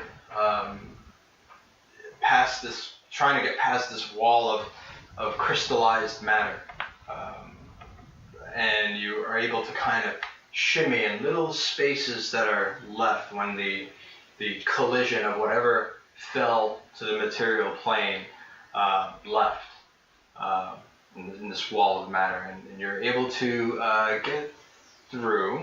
I will say with a dexterity check. I will say this. This is what we'll do. We'll do a group check. Whoever has the highest dexterity. Everyone is just looking at me. With advantage. Because Okay. it's a group check. Everybody's kind of helping each other out. So how it's going to work is almost kind of like when a ranger has a favorite terrain. She's going to kind of lead you through. That's how this group check is narratively going to work. So she's going to tell you, okay, kind of squeeze your body this way and move this way. And it's actually a little bit easier for her because a little easier for her because she's halfling. So there's some spaces where she can just kind of walk right through. But she can find the largest spaces for you to get through. So go ahead and make a dexterity check with advantage. Natural 20. Natural 20. Oh. All right. So, yeah, I mean, it's almost seamless. Like, she seems to point out every little crack and crevice, and you guys are able to kind of maneuver, squeeze, and shimmy without a problem. You don't lose a single thing off your packs, and everybody gets through very quickly. And as a matter of fact, you made pretty good time. You thought it would take you a couple of hours, but you guys get through it within 45 minutes. Nice. So, but you see, as you come through the other side of the crystallized wall, even the ground is completely purple, thick crystal. And you do see off in the distance a light, a purple light source. Much of the light is actually coming through the crystals from the sun, but this light is actually illuminating from the ground. I need everybody to make an intelligence check.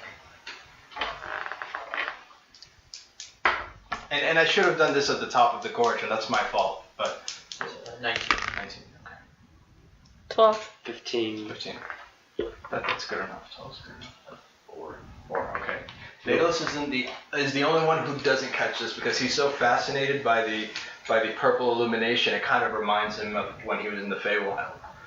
So he's kind of looking at it, reminds him of when he was pixies and stuff like that. However, the three of you, as you were coming into the gorge initially, it strikes you. This is the third one that you've discovered. Not discovered, but have been to. You've been to one in the Sanguine Sands. That's how the Sanguine Sands became a desert of red. And one up in the Great White North with Nicholas. That's where Terra got her dagger, supposedly from the heart of something that fell from the sky. So this is number 3. So you all kind of come to a realization of this happened all different parts of the continent a long, long time ago, but it looks like it happened at the same time. Okay, so you guys continue to head forward. Question. Yes. Anything I can study towards my masonry? Absolutely. Why don't you go ahead and make it's intelligence check, right? Ooh, I don't know how that particular, because you kind of just told me a little bit about how that works. It's going to give you advantage on, we'll say, intelligence. So go ahead and roll an intelligence check. You said with advantage or without advantage? Just straight. Straight? Okay. Because you don't have the skill yet, but you are studying. So it'd be 12. 12, okay. This crystal, you, as a dwarf, your people mine. Mm-hmm. You mine jewelry, you mine crystals, you mine precious metals and jewels. You've seen amethysts. This isn't that. You've never seen a rock that actually produces light. The only thing that you know of is a star. Stars produce light. Mm-hmm. That's kind of like the logical side of your brain saying, no, only stars produce light, but light is coming from that rock. Yeah. And it's confusing me because I've never seen anything like this before. You would love to probably take a sample and study it, maybe take it back to the Dwarven Kingdom and maybe do a little bit more research from some more experienced people who have dealt with minerals and precious gems.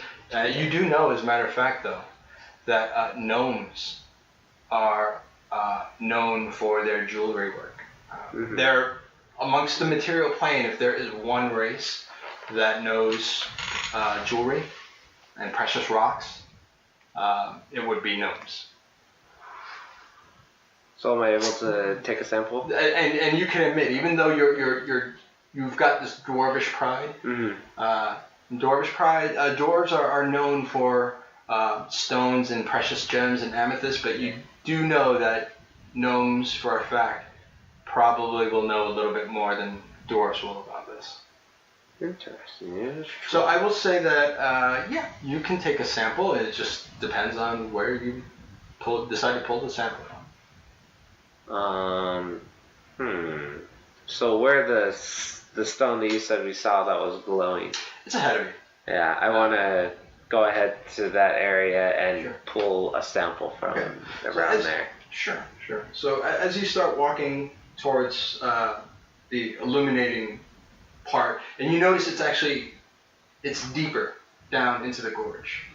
So you're almost kind of having a balance, not sliding all the way down uncontrollably. And as you slowly are trying to make your way down, it's very difficult to do because it's all crystal. It's completely smooth. As you do that, the ground starts to tremble, and it starts to quake. And at the top of where the decline begins, you see 4 large crystal formations quickly grow within the blink of an eye. From within the gorge, however, the very center of the gorge steps a humanoid figure. You can see he's human, or at least he was once, and he looks to be ancient, even by elven standards, or a very long-lived race. As he steps forth, you first think it's a trick of the eye, as everything, including yourselves, is awash in this violet illumination. But as he steps forward, you see his form. And although he's moving the same as you are, it's completely stiff and rigid. From the ridge of his brow to the points of his cheeks and his chin, they're all cut sharply, angular, and geometric. And that is when you realize that he doesn't live amongst the crystal formations. He is part of the crystal formations. So much so that you can almost see through him, as if looking through a tank of water and seeing a distorted image on the other side. And as he drags his feet, each one of his footfalls are heavy and rigid and sound like stones scraping against stone. Everything that he has worn, with the exception of metal bits and pieces that seem to be suspended within his form, have completely crystallized. Clothes, wand, everything. He peers through unfeeling, cold eyes and dispassionately utters one word. Almost as if he's talking through a tuning fork. He says, organics. Roll for initiative. Yeah, I was already holding my D20 out. Ready and waiting for it. Alright, so hold on, we'll get some... Hey, Bob. Oh, poor Barag. Wow, that was a bad roll. 3. You rolled what? I rolled a 1, but I have a +2 on initiative, so it's 3 total. Okay, alright, hold on. DM, take a look at this. She also rolled a 1. You rolled a natural 1 as well? But I Well, no, have you 5. rolled a Natural 1. Okay. Natural 1, But natural 1. your dexterity is higher, so you go before Barag. Yeah. Well, I have 6 also. I have 5 on my initiative anyways. Yeah, Okay. So he rolled... It's okay. it's alright. Save the best for last. Oh. Ah. 8. Oh my god, guys. Horrible. Whew. Only You actually tied him, so what is your dexterity? And now, was that your natural roll, or is that with your initiative modifier? Daedalus. That was natural with initiative. It's just +1, so 16. So you beat him then. Okay, so Daedalus goes first, followed by your enemy, who shall remain nameless for now.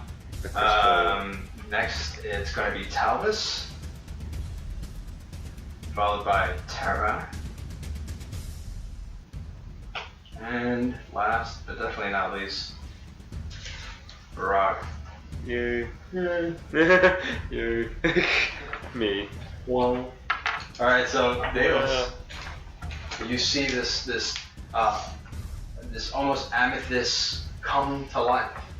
It's unusual for you. This whole scene is almost like something you'd expect to see in the Feywild.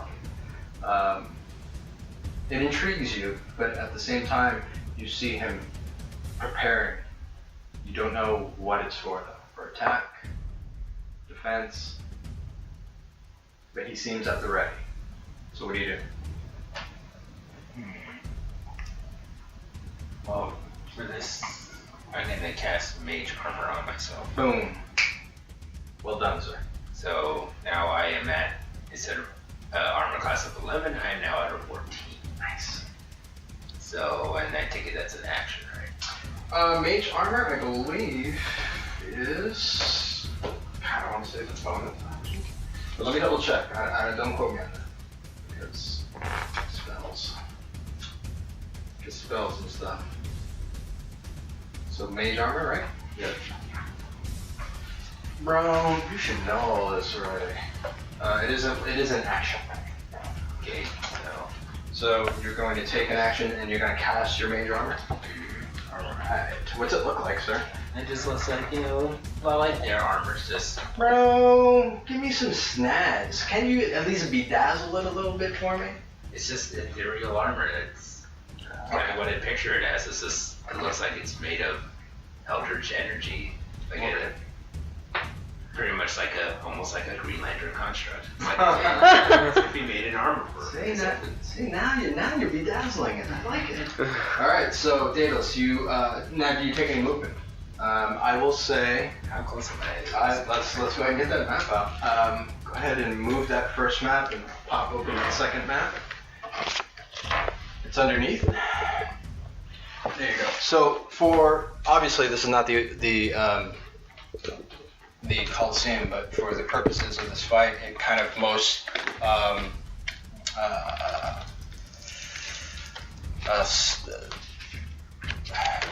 resemble. Thank you. Words elude me. All right, so I need something for him.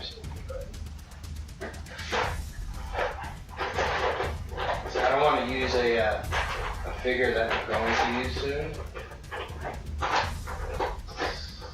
So let me use this Christ type figure.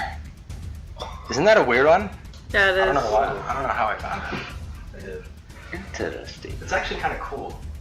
All right, so I like it. It's unique. yeah, I would say you guys are all coming from the same direction, which would be this direction right here, and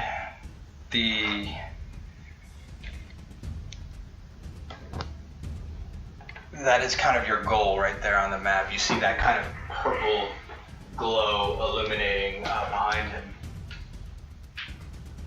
So, did you want to take any movement, Daedalus, or did you want to stay at the top there? Yeah, I'll stay far away. Okay, alright. That's going to end your turn. Next, it's going to be him.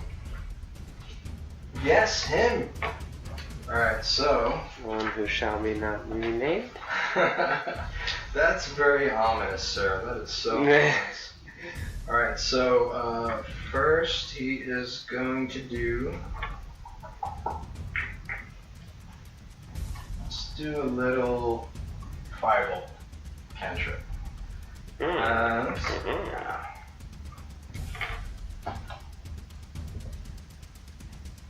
Okay, what is your armor classes? 18. 17. 18. We hit all three of you. Oi. Alright, so this is what he does. So with this particular class, I could use something called sorcerer points to twin one magic effect. So for a cantrip, it's one sorcerer point, and it actually fits two of you. And because this particular cantrip is an action, okay, so it's actually going to hit, let me see, Barag, and it's going to hit Daedalus as well. So he twins that for one sorcerer point, so he's down to 12. So, That's good. yeah. So you just see these bursts of flame come out of his hand, and they kind of spiral around each other, and then about midway, you both think, oh, they're not going to hit me, and then they just kind of split, and they hit you both square right in the chest. So 10. Oh, awesome. Wow. So you guys both take 15 points of fire damage. So, that's Talvis and Barag. okay. Is it Talvis or Daedalus? Barag and Talvis. Okay. Okay. Because you said Daedalus and Barag. Oh, I'm sorry. I meant Talvis. Okay, so Talvis and Barag. Okay, so yeah. And that is actually going to end his turn. So next up is going to be Talvis. Okay, so I'm gonna take full movement.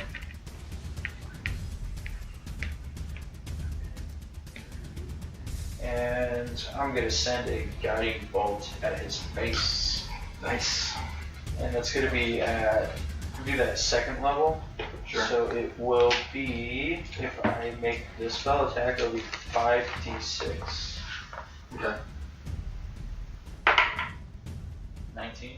19 hits. Sweet. May I borrow 2d6, please? Okay. New property. And you die.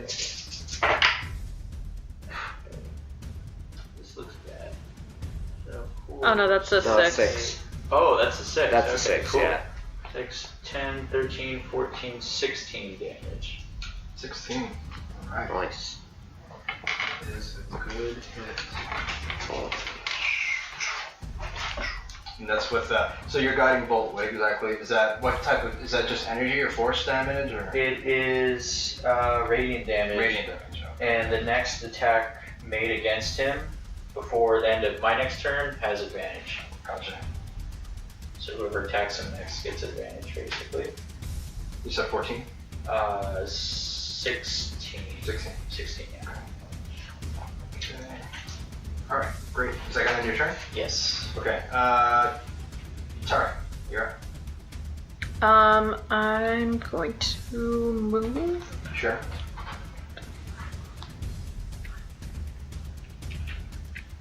So right there. Yeah. Okay. That's it. Yep. Can't do much. That is your full movement. I mean, you can take a dash, but you're not going to take an action. You can W. No? Okay. Nah. Smart. Alright, so, Barag, you're up.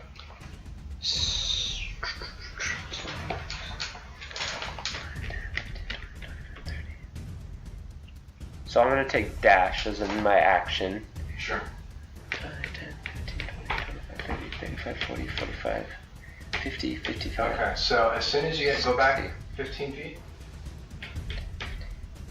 One more? I'm sorry. So as soon as you get to that space, I need you to make a dexterity save, please. Choose wisely, okay. Choose wisely on the die.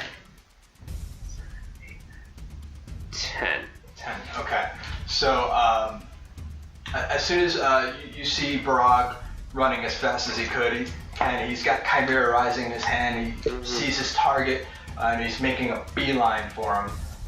As soon as Barag gets to a certain point, right before where Talvis is, he just shoots right up in the air. He tries to grab onto anything to stop him from flying in the air, but there he is, just suspended in the air, about 100 feet up. He's like floating. So it It looks like it. launched me in the air. Yeah. And is there any kind of grapple or anything on me? Not as far as I know. No, okay. I was gonna say because I have advantage on those kind of checks, so that's why I asked. No, it's not. Okay. It's not There's a grapple. nothing, no it's grapple. No, it's a magic spell. Okay, It's not a grapple. cool. All right. So, but you are kind of just there, suspended in air. It's not like telekinesis. Mm-hmm. You're not being hurt or harmed. You're just there. So that is going to be. Do me a favor. I need you to tick off 1 round. Okay. It lasts for 10 rounds. 10 rounds, okay. So so I'm stuck in there for 10 rounds unless I can escape from it.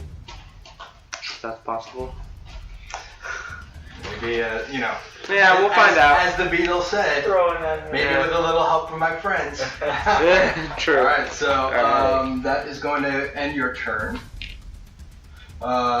So Daedalus, you're up.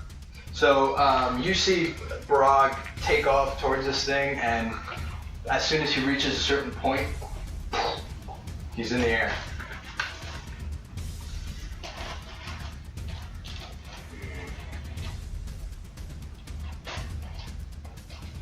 Well, I wish I could do something for him, but the one thing Nike used to get up to him doesn't work. I'm brooming. Yeah. So, fortunately, that's a no-go. So what do you do? I'm gonna move this, keep moving this about there. Okay. Yeah. And then I'm gonna try and just see what an Eldritch Blast does to him. Go for it. Okay, this is for the first one. An 18 for the first one. 18 barely hits. So, Oh man. I'm trying to help you guys out, man. I know. Oh man, say thank you, DM. Yeah. Thank you, DM. There you go. 12 plus this. Oh, yeah, plus my spell attack, right? Yeah, plus your spell attack modifier. 15, 16, 17, 18, 19. 19. Okay, so you hit both I love times. it. So go ahead and roll damage twice. Okay, and that's the D10. Nice, sir. So here comes the first one. Oh, 1 plus a You sound so disappointed. Yeah. a 1 plus a 4, so that's 5 total? 5 for the first one, and 5 plus the 9. 4, so 9 for Nine. the second one. All right. And these are gonna look like, well, since he's made of crystals, he's gonna look like pickaxes. So he's gonna, you see like two pickaxes that appear in my hand. I just go, Nice. one I like after it. another. I like it. So as you throw these eldritch pickaxes, they kind of chink in his shoulders. They go in. You can tell that you hurt him a little bit. So next it's going to be, is that going to be, you going to take any movement? Or you took your movement already? Yeah, I took. Gotcha. Alright, so next it's going to be him, actually. And he is going to... Yeah, I think we'll do that. He's going to do a chain lightning spell. So you see from the 4 spires around him, you just see this lightning just start to crackle and then connect. And I need all 3 of you to make a dexterity save, please. Not Barag, you are out of the range. Okay. I'm gonna use up an inspiration. Okay. Modified 20. Modify 20. You I'm made it. gonna use mine too. It's the one I just gave you? Yeah. Alright, go. And return to sender. 20. Natural 20? Yeah. Son of a bitch. Natural 6. Yay! Alright, let's see here. We all cheered for the 6 and not the 20. Yeah. Anybody got some D8s I can borrow real quick? Oh, crap. Is it easier I than do not have any. This is a D10. This is Oh. I got it. not the words you want to hear. Some extra D8s for me to roll against you. He's like, just keep them coming, keep them coming. Mm. Oof. Damn, good thing I'm in the sky. Well, kind of. Worked out for you. Hold up. Well, don't forget, I might just get dropped after this again, so that I'm not looking forward to. Right. That's what I'm kind of worried about, since I'm just, Okay, so, Talvis, you take 32 points of lightning damage as you feel the electricity burning through your body, and it chains. It connects you and it connects Terra, I have who has evasion. evasion and Yes. completely is out of the way. And then you've got Daedalus. You can see a beam of electricity connecting you and Talvis. You take half that amount, so you take 16 points of electricity damage. 32. So everybody can take their die back, please. So I don't know which ones you gave me, so just pick them out. Rogues. I love it. You're so happy right now, Terra. Yeah. So happy. Drinking a potion, that's an action? It's a bonus action. Bonus action. Oh man, spell slots, man. Yeah, that was how we Freaking spell slots. Yeah. Alright, so, and that is actually going to end its turn. You see kind of a smile curl on its would normally have purple lips, but it's just flat, completely angular and geometric. Just kind of smile. Next, it's going to be Talvis. Do I see anything on the ground around me, like glyphs or anything of that nature? Make a perception roll. Make an investigation roll, actually. I'm looking for something specific. Could we be able to assist him in that, or no? He's looking for it. Unless he yells, hey, help me look for glyphs. Hey, he ended up there. I point at Barag, stepping around here somewhere. We better keep an eye out. Remember, you only have 6 seconds. So So- you can't do a complete thesis on what you're looking for. So let's look around for some glyphs. I mean, you could say, look for glyphs, Look for glyphs. There you go, there you go. Okay. I will assist. So with advantage. With advantage. Okay. 11. 11? Nothing pops out at you. Okay. Okay, in that case, I so reach my hand out at him, and kind of as if I'm pointing, but like with my entire hand, and I cast Silence. Okay. Nice. And it's going to be a sphere, a 20-foot radius sphere, just kind of shimmering, kind of transparent, but it shimmers energy that's going to surround him, and any creature inside the sphere, entirely inside the sphere, is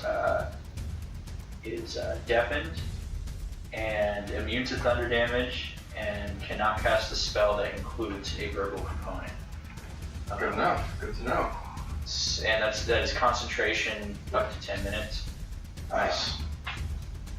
And for my bonus action, I'm going to take my, I believe it's a regular healing potion.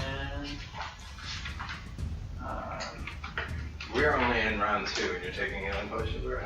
Because round 3 might be the end. You're smart. I'm not dissuading you. I'm just saying that's smart. So, yeah, so it's 2. I got one. Regular? Is regular or is just Just the 2d4 plus 2? 2d4 plus 2. Okay.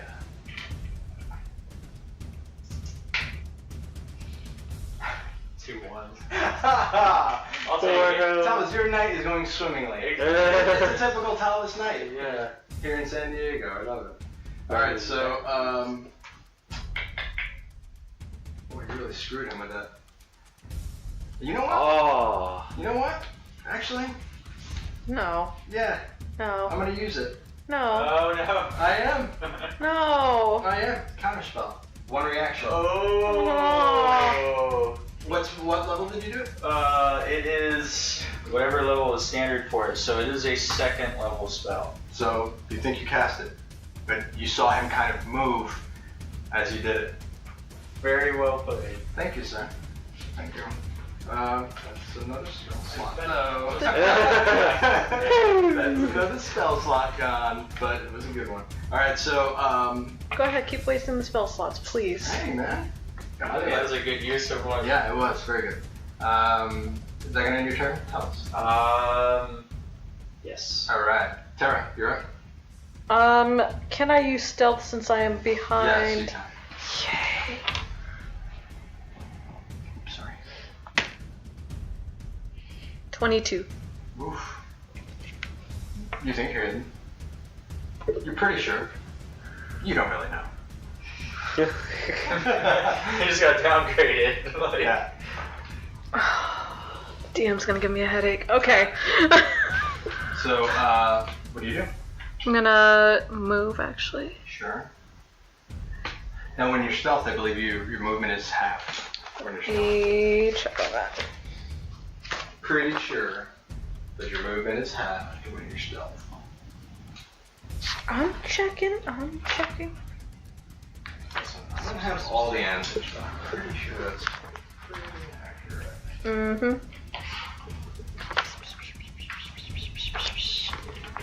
I think there's a feat that allows you to move at regular speed while stealth. Otherwise, while you're stealth, you're at half speed. Unless you're like in your favorite terrain, if you're like a ranger or something. Yeah. I'll take your word for it because I don't see it on here, but I'll take your word for it. So actually, I will go. So if it's Trust 20, me, I'm not smart at many things. D&D, pretty okay at. All right, so go ahead and make your movement, please. You're only moving that many? because it's all I can move. Your movement is 25, half of that. So you can move 3 spaces. I was here. 1, 2, 3. Okay, you're right. So it's going to take you up to next year to get all the way over there. Alright, gotcha. Is that going to end your turn? Yeah. Okay. Barag, you're up. Daedalus, you're on deck. So, am I able to break free? Like make a no?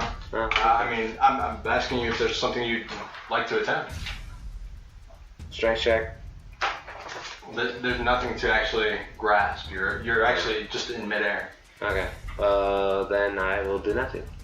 Okay. Daedalus, you're up. Okay. I think I'm trying to maybe do a vicious mockery on it. Nice. Hopefully it can go through. Sure. Okay, so. Hurt its feelings. Yeah. I want you to totally viciously mock this son of a bitch. Oh no. Alright, so basically vicious mockery, you unleash a string of insults laced with subtle enchantments that a creature you can see within range. If the target can hear you, which you think it can, though it need not understand you, it has to succeed on a wisdom save or take. Okay, so what's your save DC? Save DC is 15. 15. You're making this hard on me, Daedalus. Natural 19. Alright. Also not even come up with an insult. No, you will come up with an insult. Just because the spell didn't succeed, it doesn't mean that you didn't cast the spell.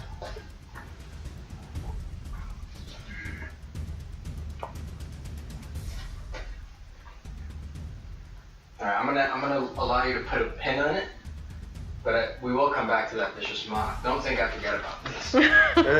Alright, so Daedalus, is that gonna end your turn? Yeah, it's good. Okay. Now it's time for him to get busy. He's gonna do a perception roll against your 22 stealth. Natural 20. No. No. Natural 20. Alright, so. Alright, so.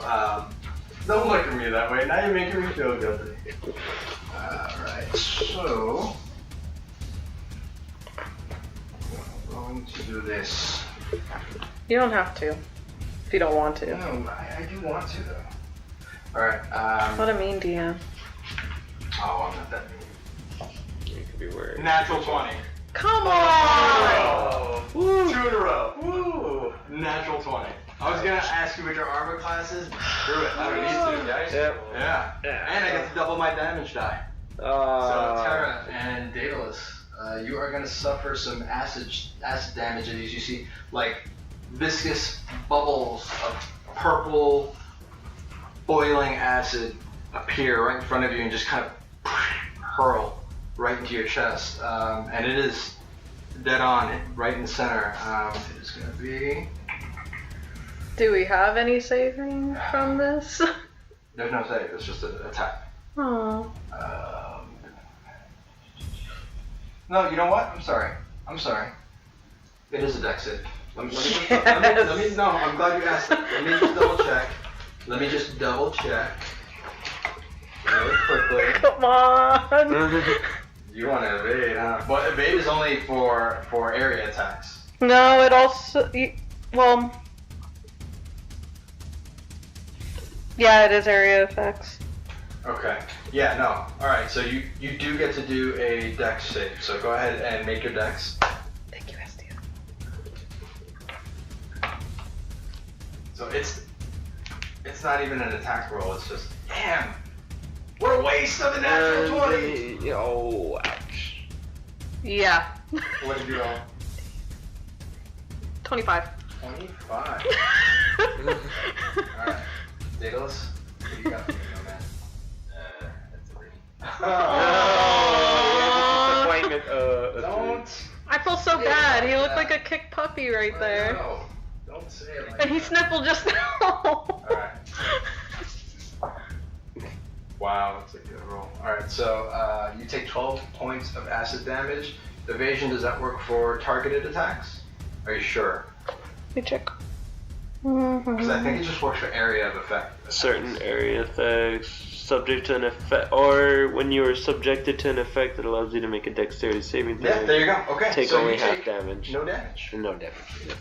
Yeah. Destroyed. Yeah. So you see this ball of acid project at you, and then just kind of splash against the crystal behind you as you deftly kind of duck and tumble and roll out of the way.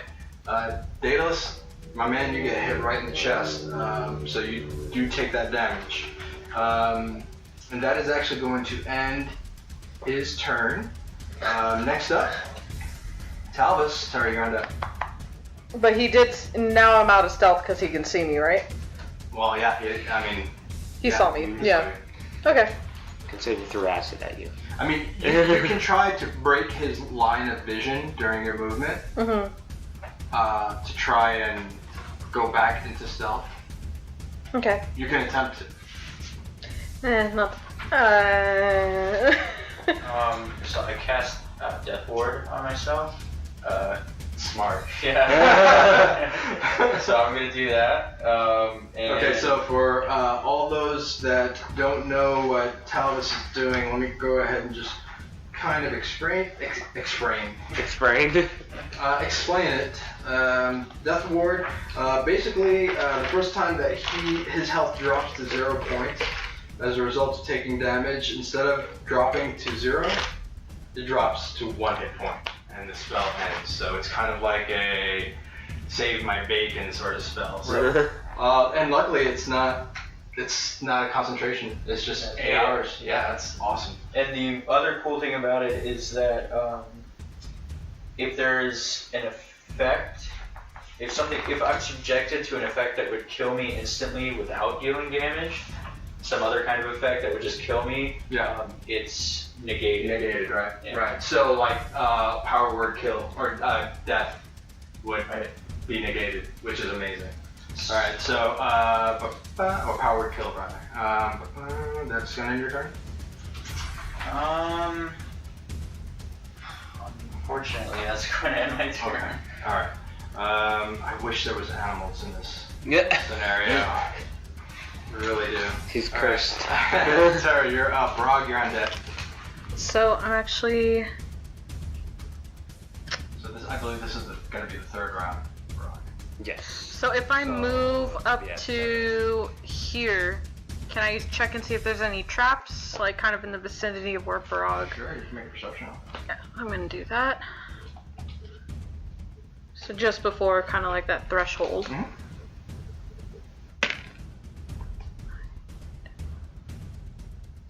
$15.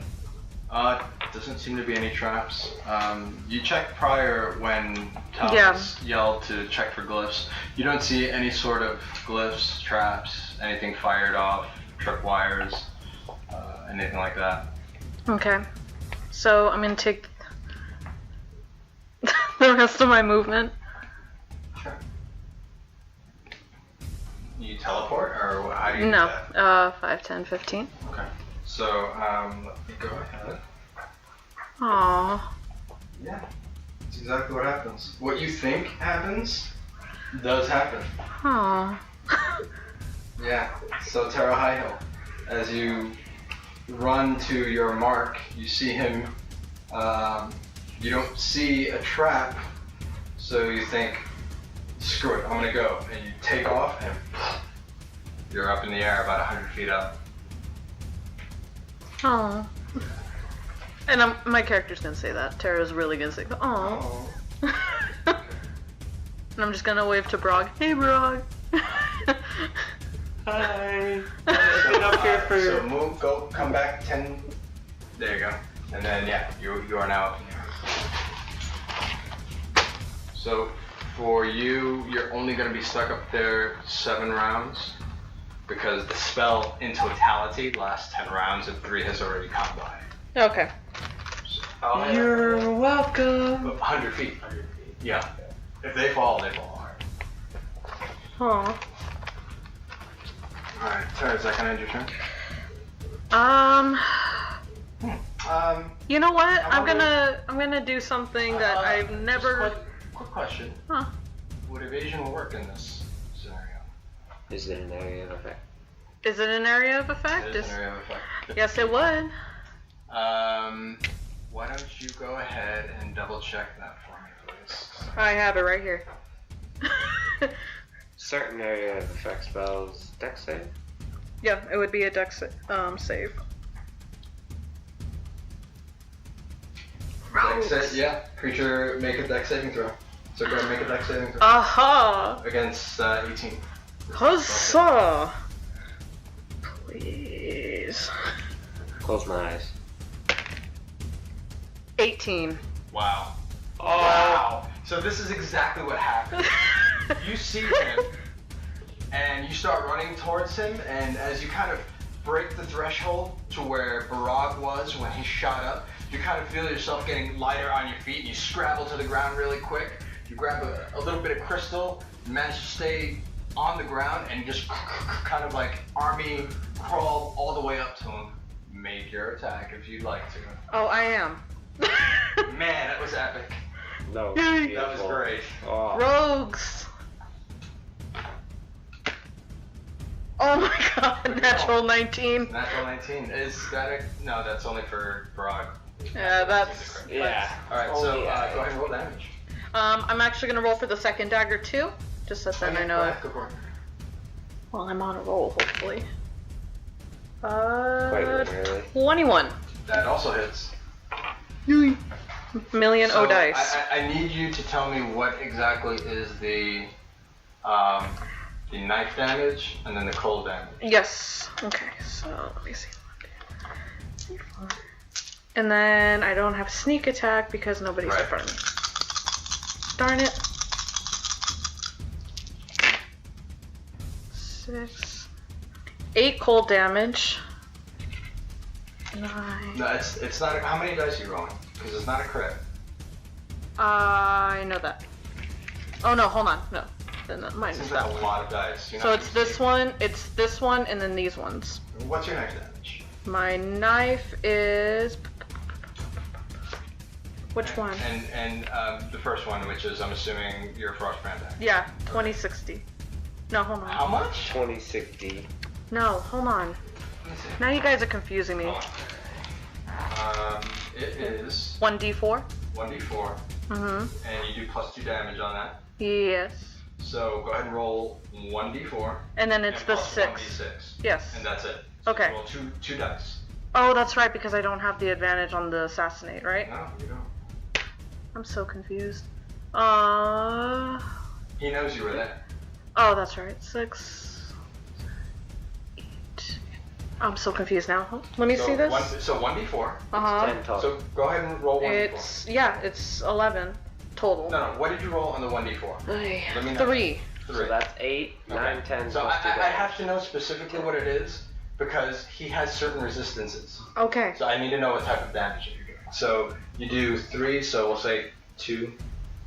Okay. And then it's plus 2 damage, so another 2. And then roll a d6 for the cold damage. Right here. Which was what? 6. 6. Okay. So you don't get assassinate. Right. Because you knew where you were. And you Right. don't get sneak attack damage. So you're just getting the base. Oh, and you get your dexterity modifier added to that. That would be 5 plus 5. Okay. So 11, 12, 13, 11, 12, 13. So 15 points of total damage. Okay. So as you bring your frostbrand dagger out, you kind of flip it backwards in your hand and you run it across his chest. You see it spark as it does, and it doesn't go quite as deep as you thought it was, but you still see the cold from the frostbrand dagger kind of form on its chest. So well done for that. That's going to be the first one, right? Right. Okay, hold on one second.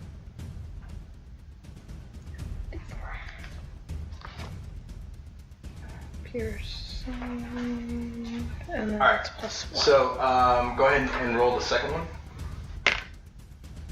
5 total. Total. Is that with your dexterity mod? Oh, 10. You always forget to add that. I always do. So 5 total, cut down a half, we'll say you did 3 points, plus 5, so total 8. So... Okay.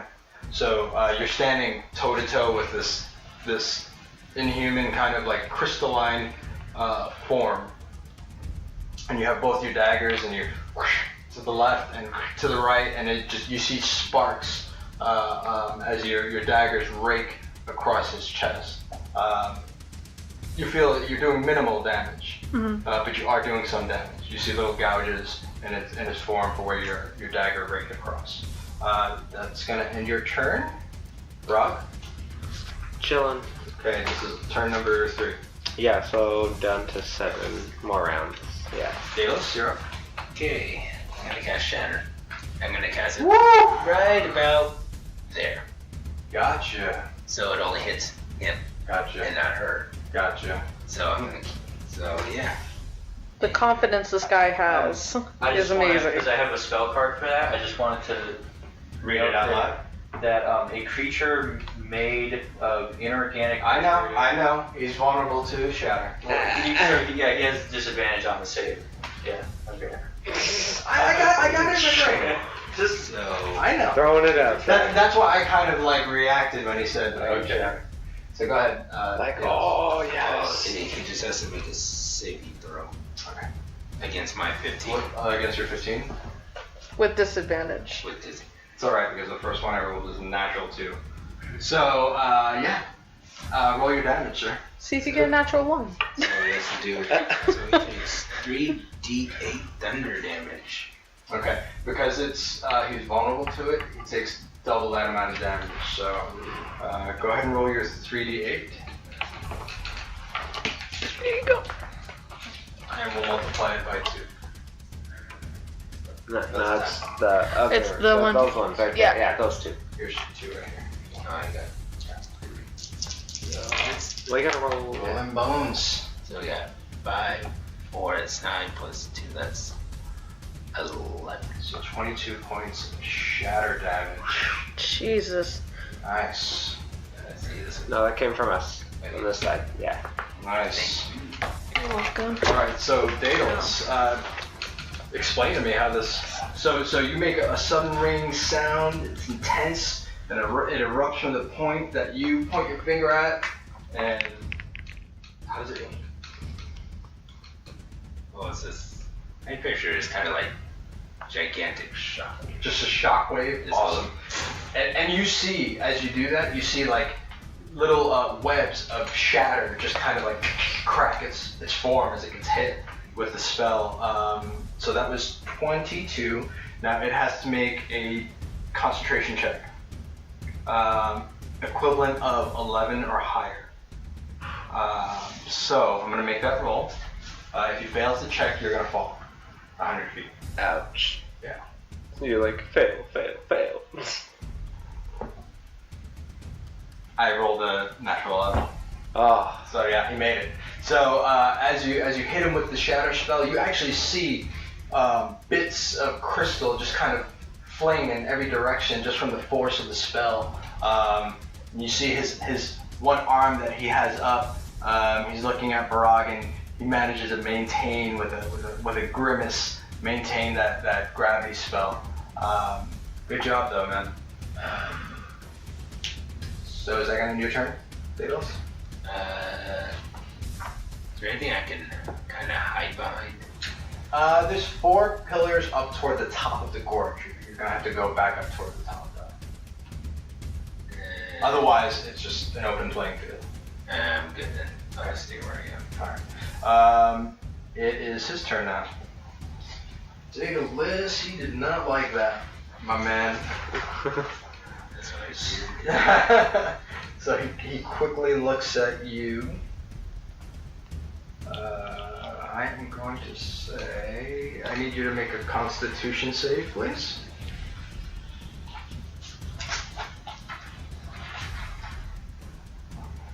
Okay. The number to beat is 18. 19. Whoa! So, I mean, you'd still take damage, but it's only half damage. So, man, that is nice. So, hold on.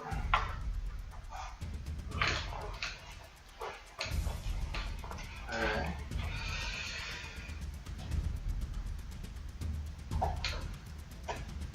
Alright, so you see all of a sudden, from out of nowhere, this swarm of locusts just kind of appear and start flitting around you quickly, taking little chunks of flesh as they fly by. And you are going to take some damage, but not as much as you would normally take. So it's going to be another spell slot down, guys. You're chipping away at them. It's going to be... Okay. Sweet. The sound of falling dice. So 14. So you take 7 points of damage. Oh, for a 4th level spell slot, that is not. That hurts me. Dean. Yeah, totally. Doesn't hurt me. Oh! Just a little You less. cracking wise, dude? He's always cracking wise, dude. That was that vicious mockery. Yeah, no shit. I think I'd take some psychic damage. Alright, so that is going to end its turn. Talvis, you're up. Okay, I'm going to use my Ring of Spellstorm to cast Aid Okay. on everybody, not myself, but everybody else in the party. So that What's the anybody you can see, or is it within 30 feet? So it's it's within range, 30 feet. Okay, so yeah. you're not going to be within range. Oh, because he's up in the air. He's up in the air. He's 100 feet up in the air. Yeah. Okay. No. So So it's going to be Daedalus and Terra and you. So and myself, yeah, because it's 3 creatures within range. So yeah, so we will each get 5 points of healing and 5 points to our maximum health as well. Nice. That is awesome. I was gonna say I don't need healing. Yeah. But you still get 5 maximum hit points. Yeah, I'm gonna add that right here. That evasion, man, that saved you twice. I love it. Yeah, it's awesome. And Okay, so is that going to end your turn, Talvis? I think I'm gonna take a little movement here. Yeah. So Terra is within range. Which way? That? Towards you? Yeah. 5, 10, thank you. Mm-hmm. 20. Oh. You're down. Dwarf down. Exactly. Hopefully that doesn't actually happen. 30. Okay, I'll be right there. Like a strength save. Or dex. Oh, did I cross the barrier? Oh, Yeah. I thought I was outside of No. it. No. Oh no. No, Oh. hold on. Oh, she's got that The luck. luck. No, he changed. So as you go running across the threshold, Terra, who just barely made it herself, sees you running, and she screams a warning out to you. Terra, she says, Talvis, wait! Strength save? Hold on, I think it's a dex. Well, it's 7, so. Okay, yeah, you're up. Yeah, okay. Alright, so now you fly 100 feet up in the air, right next to Barag. That was a really dumb. Come to the party. Hi. It happens, man, but Yeah. that's why we work. Alright, so, Join the club. that's You know. going to end your turn, I'm assuming. Yeah. Okay. Next is Terra. So despite your warning, Talvis looks at you for a second, but he's too late. He's already caught in the reverse gravity well, and he's shot straight up into the air. I'm just gonna kind of look up and just shake my head. Is either one of you afraid of heights? Do you guys have that kind of like as a weakness? Anybody? No. Okay. All right. Yeah. You're going. Heights. No fear. Like maybe in real life. Yeah. In real life, yes, but In real life, you'd be shitting your pants. Yeah. Alright, so go ahead. 100 feet? Yeah, it would be. Yeah. I had an accident at like 20 feet. I was just like suspended. It's just like midair, like, Yeah. all I can see is my feet. There's nothing below Bad it. times. Yes, Seriously. no, I'm good. I could totally twist my ankle at 20 feet. Yeah, no. Ankle twist that much. Yeah. So the first It's a one thing. missed. The first attack missed. Okay. Go for the second one. Second attack missed. Okay. So your daggers scrape against his form. Don't really get a good shot with either dagger. Second on your turn. Can I activate my steel marbles as a bonus action, or Bonus action, you can. so I'm gonna do that by saying the command word Flajuga Marmari. Okay. So you pull out your steel marbles, you issue the command words, and they fly up and then just completely orbit around your body. Almost like an atom. Alright, so that is going to end your turn. Barag, you're up. And once again, I will just chill. This is turn number 4. Am I? Okay, so I'm down to 6. When I'm up in the air like that, how close am I to Barag? You can touch him. Okay. I like it already. I already see it working. I see it working. Something. And I'm completely behind whatever ridiculousness that you are formulating in that weird cleric mind of yours. Yeah, it is a very oriented thing here. Alright. Daedalus, you're up. Okay, for the. Even though it's my last spell slot, shatter again. Nice. Go for it. Same spot. Yeah. So let's cross that off. So that's a dex save? That is For a shatter? Do I have to do a dex save on that? I think it is. constitution. No. For damage mitigation. I believe. It says constitution saving. Constitution, yes. Thank you. Natural 20. It's alright, because I still take half damage. So go ahead and roll your damage, 3d8. As loud ringing noise erupts from the point that you choose, a loud shockwave erupts. Nothing happens since he's even though he's still weak against this stuff. Because he's made of crystal. Well, he made the dex save, so it would be just normal damage, because the vulnerability kind of canceled out with the dex save. So it would just be normal damage, so just regular 3d8. So we got an 8, a 2, and a 12 points of damage. Daedalus, you've done most damage. Nice.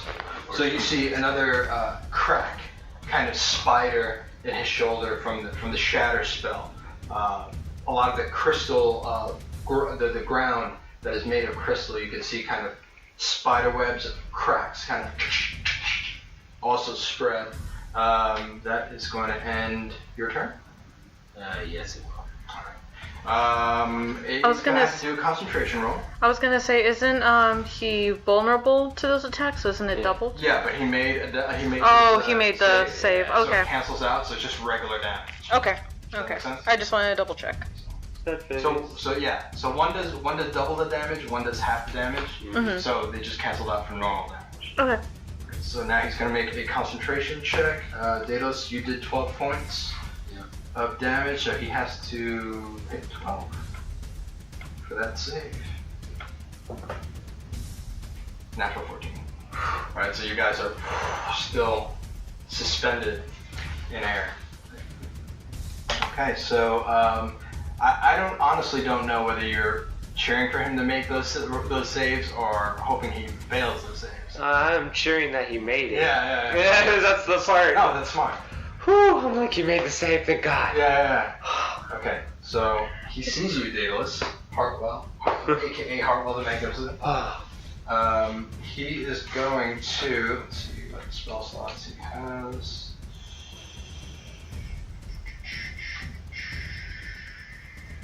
Okay, so I need you to make a Constitution save. He sees you in front of him. Yeah. Make a con save against 18.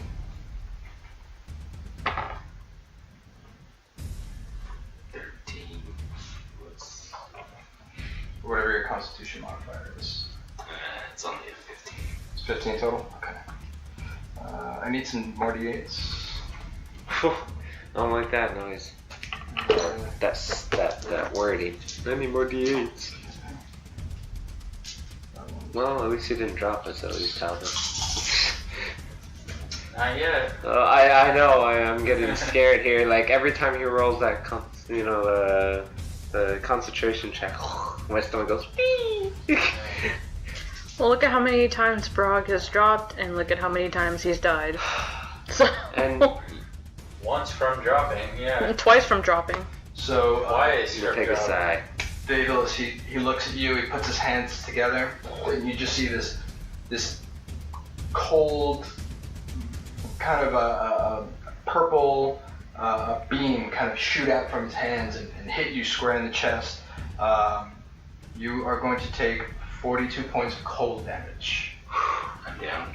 Okay. How many hit points did you have? I had 37. 37. Okay. So, you're gonna have to make a death save on the next round. Okay. So, according to the calculator, that's -5. And pick yours. So you see Daedalus frozen solid. He's frozen solid, or is Frozen he? solid. Oh. Oh, beautiful. Alright, so, and that is actually going to end his turn. That is going to kill a 4th level spell slot. He's got 12 sorcery points left. I'll save him. Alright, so,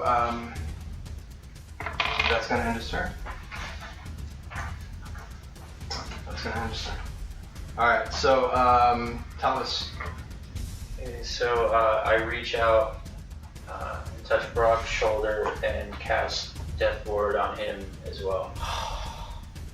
So, Yes. So that's another spell slot, right? Or that is is cantrip? my second Second and level. last 4th level spell slot. Okay. And I'll end my turn. Okay. Sounds good. Thank you, Terra, you are Talvis. up. Brog, you're on deck.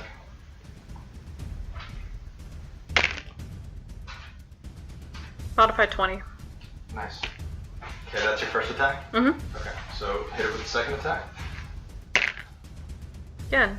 Modified 20? Yep. Okay, so you hit twice with your dagger, so go ahead and roll damage. Remember, let me know which one is big. Okay.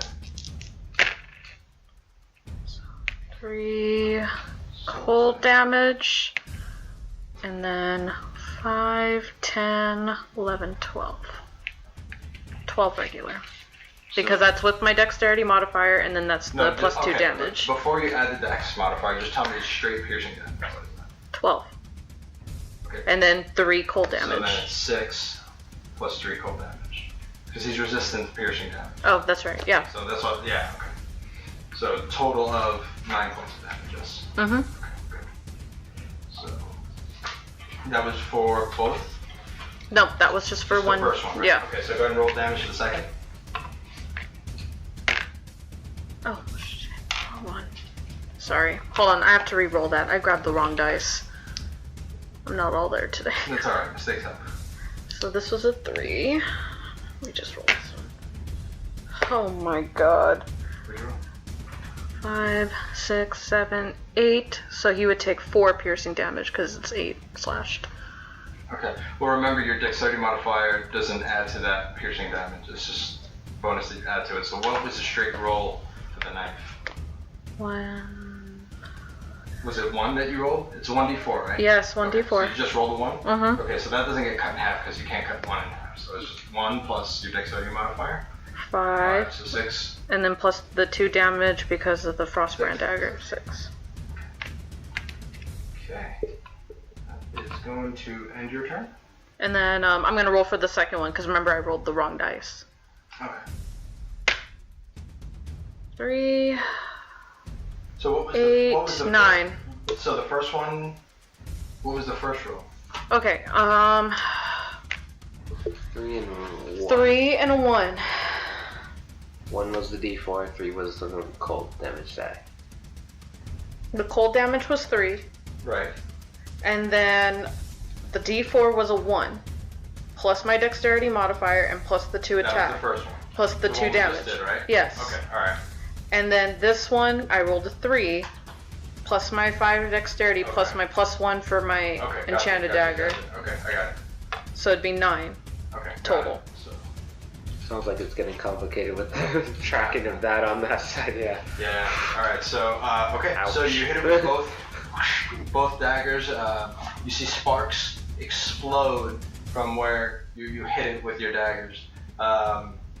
But you do a little damage. You do see little gouges as you hit it. Second end of your turn. Yeah. All right. So Barag, you're up. Chillin'. Chilling like a villain. So this is turn number 5. Right. Yes. Got it. I'm actually using my D6 to keep track of it. Smart. So if you have a D10, you can use your D10 because it's 10 rounds. That is true, yeah. So just stick it to 5 and you're good. All right. So Daedalus, make a death save. You need to roll 10 or higher. 7. All right. Daedalus, that's 1 failed death save. 2 more. And yeah. And you cannot roll a 1. If you roll a 1, it counts as 2. Yeah. So next is going to be the crystalline sorcerer is going to. Ready to start playing on that one. Hey. You know what? I quit D&D. You made me quit.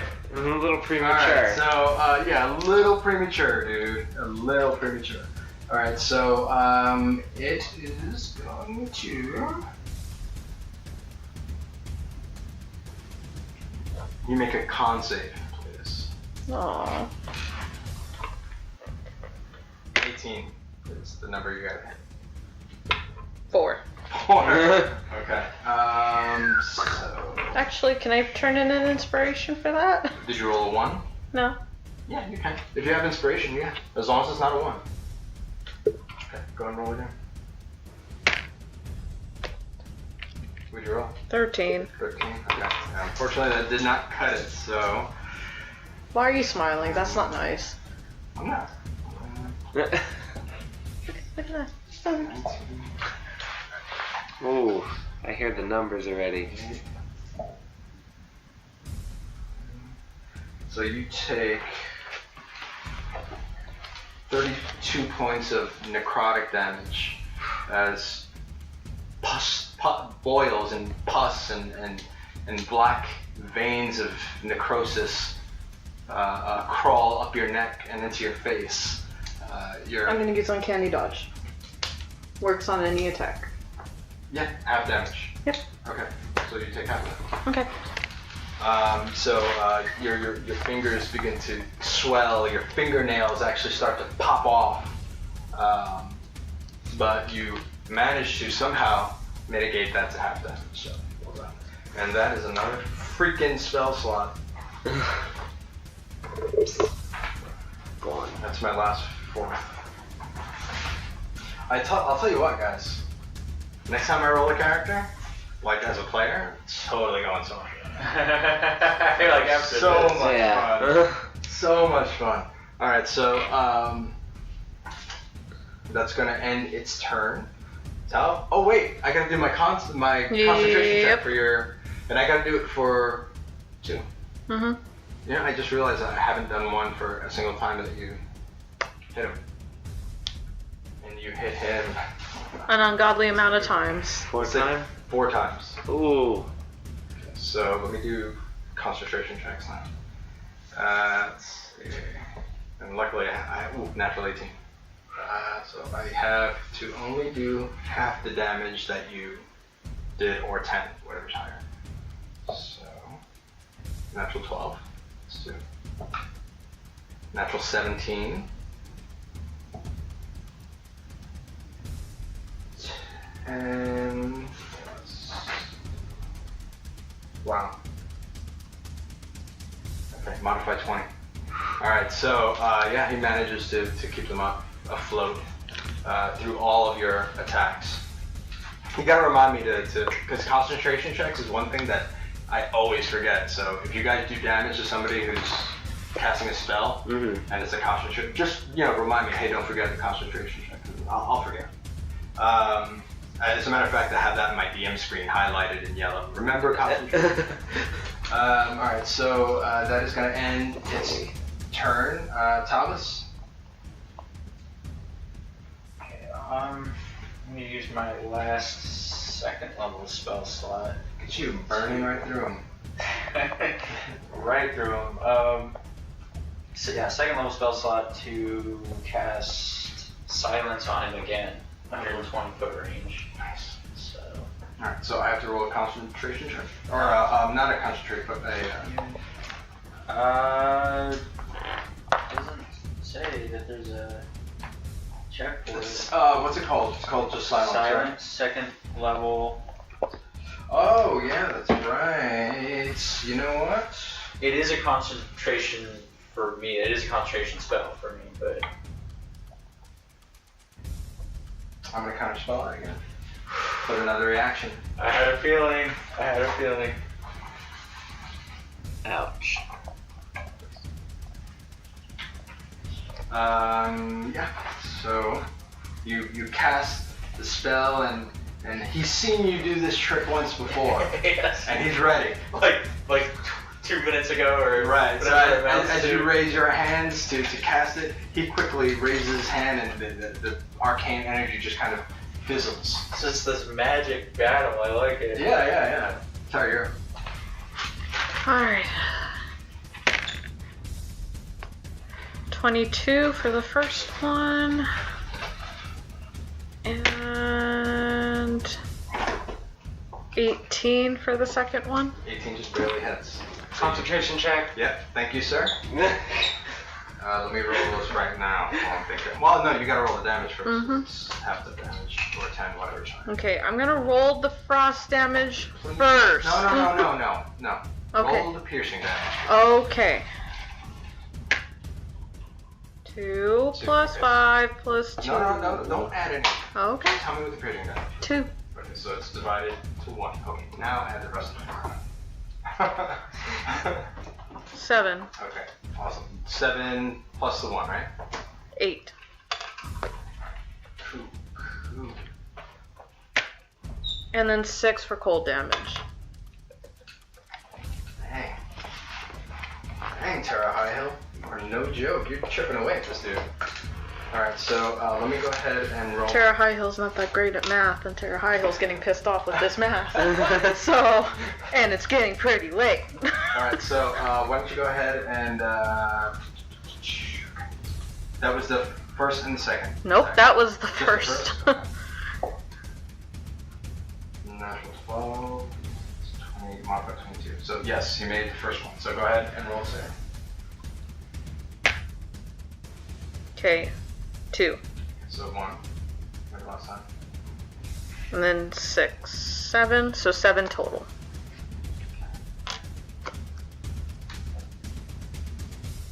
Okay. Alright. So again, your daggers streak across his form. It's hard to grip the grips on your daggers with your fingers now full of that corruption, swollen with the spell that he hit you with. But you managed to do a little bit of damage. So that is going to end your turn. Fair. Barag, you're up. Turn number 6. All right, Daedalus, you're up. Yeah, just hanging out. Alright, let's try this again, shall we? Okay. Death saving throw number 2.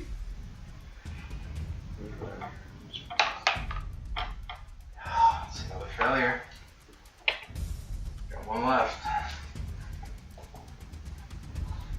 Okay. Now it's its turn. It is going to I'm gonna hit you, Terra High Hill, with. Wait, spells. Oh, I still have 2 fifth level spell slots left.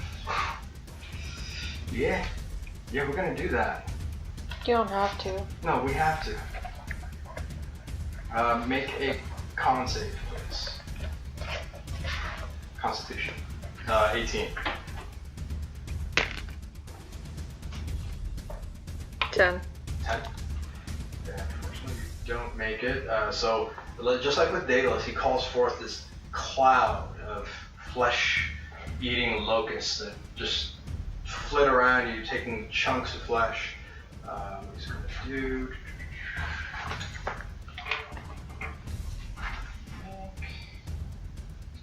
Oh, that's intense. Uncanny dodge. That's smart. So, we didn't do that much damage. The rolls were really bad. So 16 divided in half is 8. So 8 points of damage from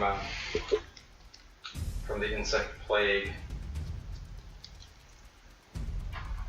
Okay, and that is going to end its turn and burn a 5th level spell slot. Waste them on the rogue, that's okay. Hey man, he's got 2 up in the air but immobilized. You're the only one on the ground. No, that's okay, I don't mind. Alright. And so now, Talvis, you're up. Okay, I'm going to cast Guiding Bolt at 3rd level. It's 120 foot range. So he gets range spell attack.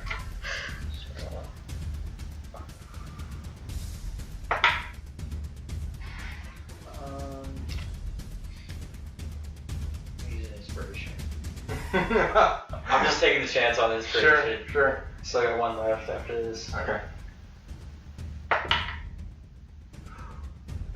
So 24. That does hit. So go and roll damage. So it's gonna be That's divine energy, right? Or radiant damage. damage, and it'll be 66. I know words. Yeah.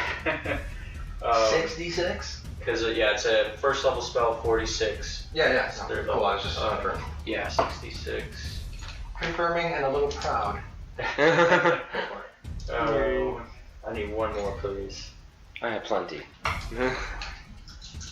So the dragons on, or whatever this is, these are 6s on? Yeah. The Okay. symbols on the top. Okay, cool. The dragons and the flame. That is a lot of high numbers. 15, 21, 25, 26 damage. Oh my goodness. Alright, so 26? Yeah. And don't forget you have to make your... I know. Con save? Yeah. Con save. Wow. That was a decent amount of damage, dude. Alright, so I have to make at least a 13 or higher to maintain my concentration.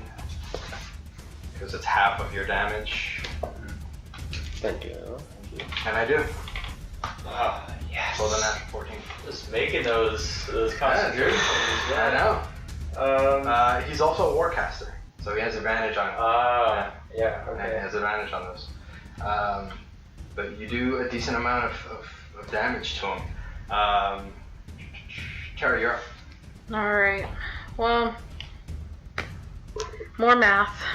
Alright, so just remember to do the piercing damage first, because I can kind of wrap my brain around all those numbers. Terra will Missed. get advantage on her next attack roll because of the Guiding bolt, that's right. So you get to roll that first miss, you get to roll it again. You have advantage. Still missed. You missed? Okay. He has an 18 armor class, so. Yeah, it's bad. Alright. Is it a 1? No, it was a 3. Okay, alright. She rolled a 3. I second swear one to too? God. Yeah. Okay. So as you swipe with your daggers, it's hard to hold the daggers with your swollen fingers that are rotting away slowly from this necrotic damage, and they slip just a little bit but you still manage to hold on to them. That is going to end your turn. Barag, you're up. Daedalus, you're on deck. Still chilling. Just Alright. waiting for this bubble This to end. is round number 7. Yes, so I'm on round number Both on the 7. same page, my man. Daedalus, I'm pulling for you, pal. 10 or more. Natural 1. Oh! Oh! Natural 1. Does that mean he's Yeah. done? Well, depends. Yeah, on but- how fast. I'm not. As of right now, he has no pulse. Yeah. Yeah. And then what? 6 seconds to react, right? If I remember. No, correctly. you have 1 minute. 1 minute. So Okay. you have 10 rounds. Well, somebody has 10 rounds. Nice. Aye. But somebody has 10 rounds should they want to, if they have the spell slots available. Oh yeah. I think you put it in your ring, right? Yeah. No. No. He used it But on now me, here's, but now. here's the thing. While we're on this, I wanted to address this anyway. So Revivify, it has a material component, but the material component is only You don't Currency. have a holy symbol. right. But we had established earlier on that the holy symbol was amounted to nil for that spell. We were using gold. Right. So it requires for the material component, because the holy symbol takes the place of whatever else it is, whatever else Right. the material component calls for. Right. In this case, the material component is simply currency. Sure. Well, doesn't that holy symbol that we found in the King of the Swamp, the one I pulled out and gave to you? It wasn't a holy symbol. Was it? Yeah. It was. It was? It was a rotted, But it still had the symbol. but it still had a symbol that has to. I didn't write that down or anything. She's She right. handed it right to I you. handed it to you. It was like, here's the holy symbol. Because remember you said thank you because I was dripping in acid and I was like, yeah, no problem. Yeah, I just but I was thinking this, the Heart of Hestia. No, she- Nope. I went back in there. That's not a holy symbol.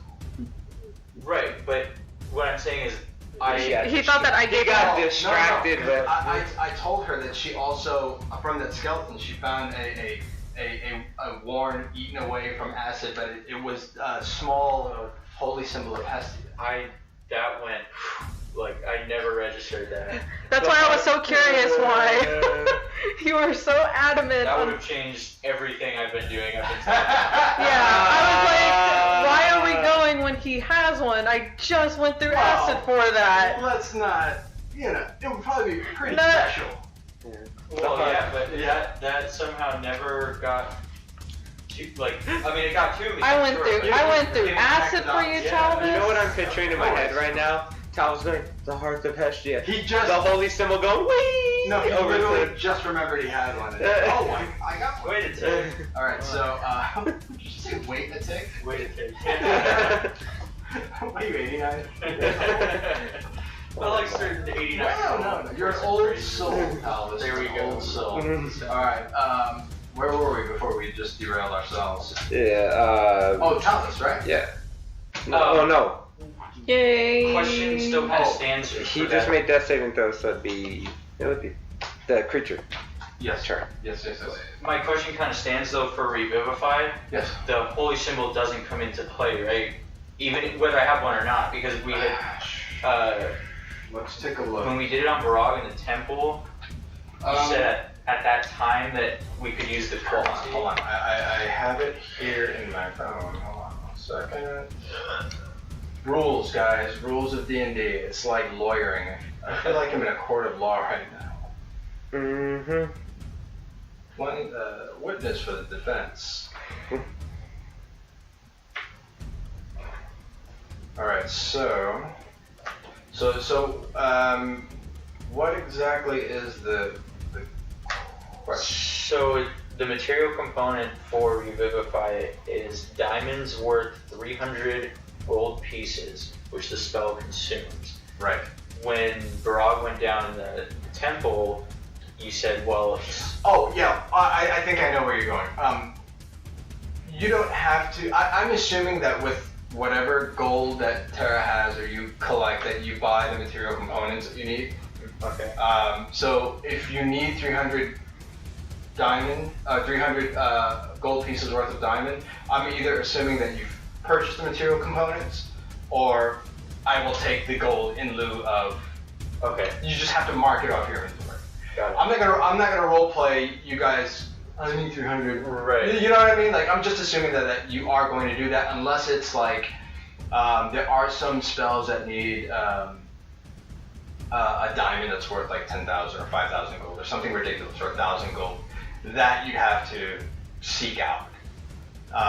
But for this, it's a small amount. It's only 300 gold. Yeah. I'm going to assume that you have enough money to purchase it.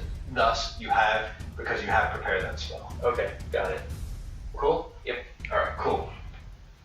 Yeah, I'm not gonna role play like every look. I'm gonna play lamb stew. Let's roll that. Let's role play that. Alright, so yes, you can do that when you have the opportunity to do so. So now where were we? Creature's turn. Creature's turn. Start turn. Sure. You know what? I am going to do. Damn. It's making it hard on me.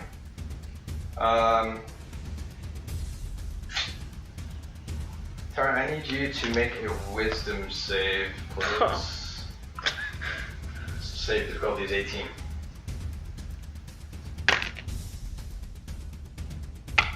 Seven. Don't look so happy. Don't look so excited, because you just got hit with a suggestion spell. So basically, he is able to influence you using magic.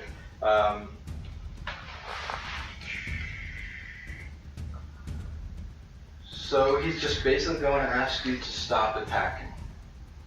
Oh wait, is that a... No, he can't. It's a concentration spell. Can't do that.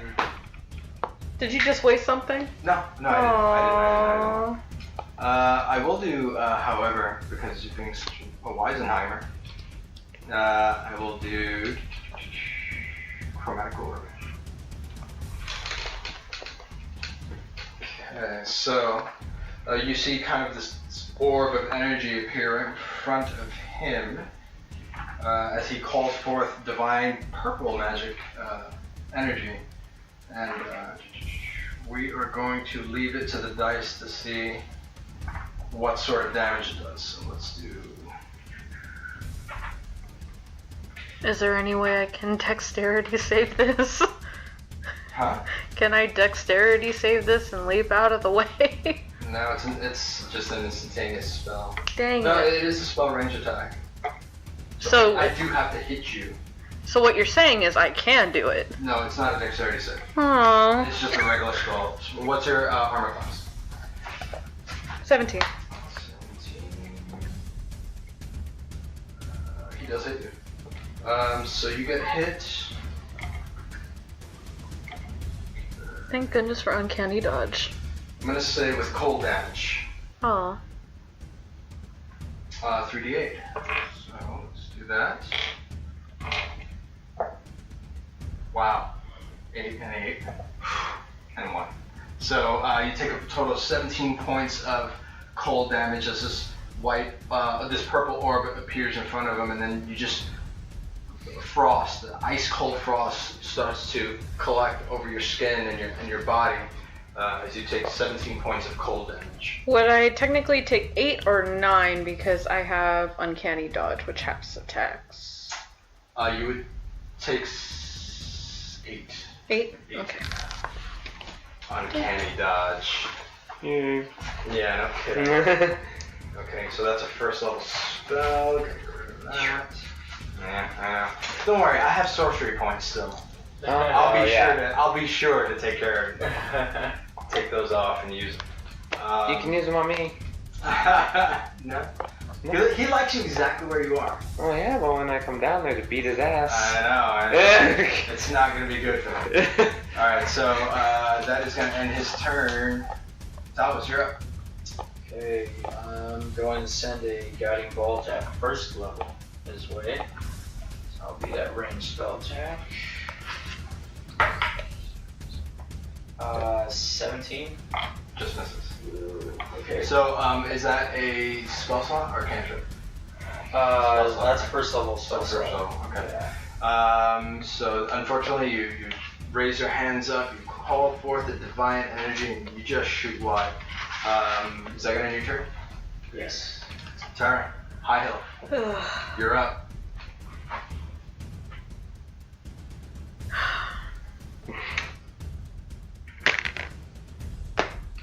What do you roll? 2? Okay.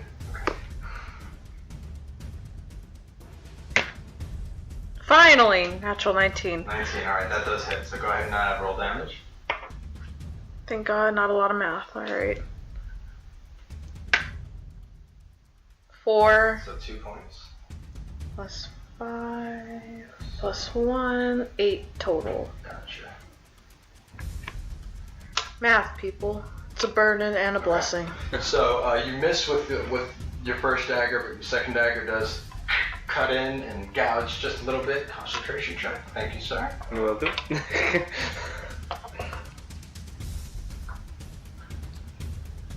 So he failed his concentration check. But he has it. Hold on. I have advantage. Hold on.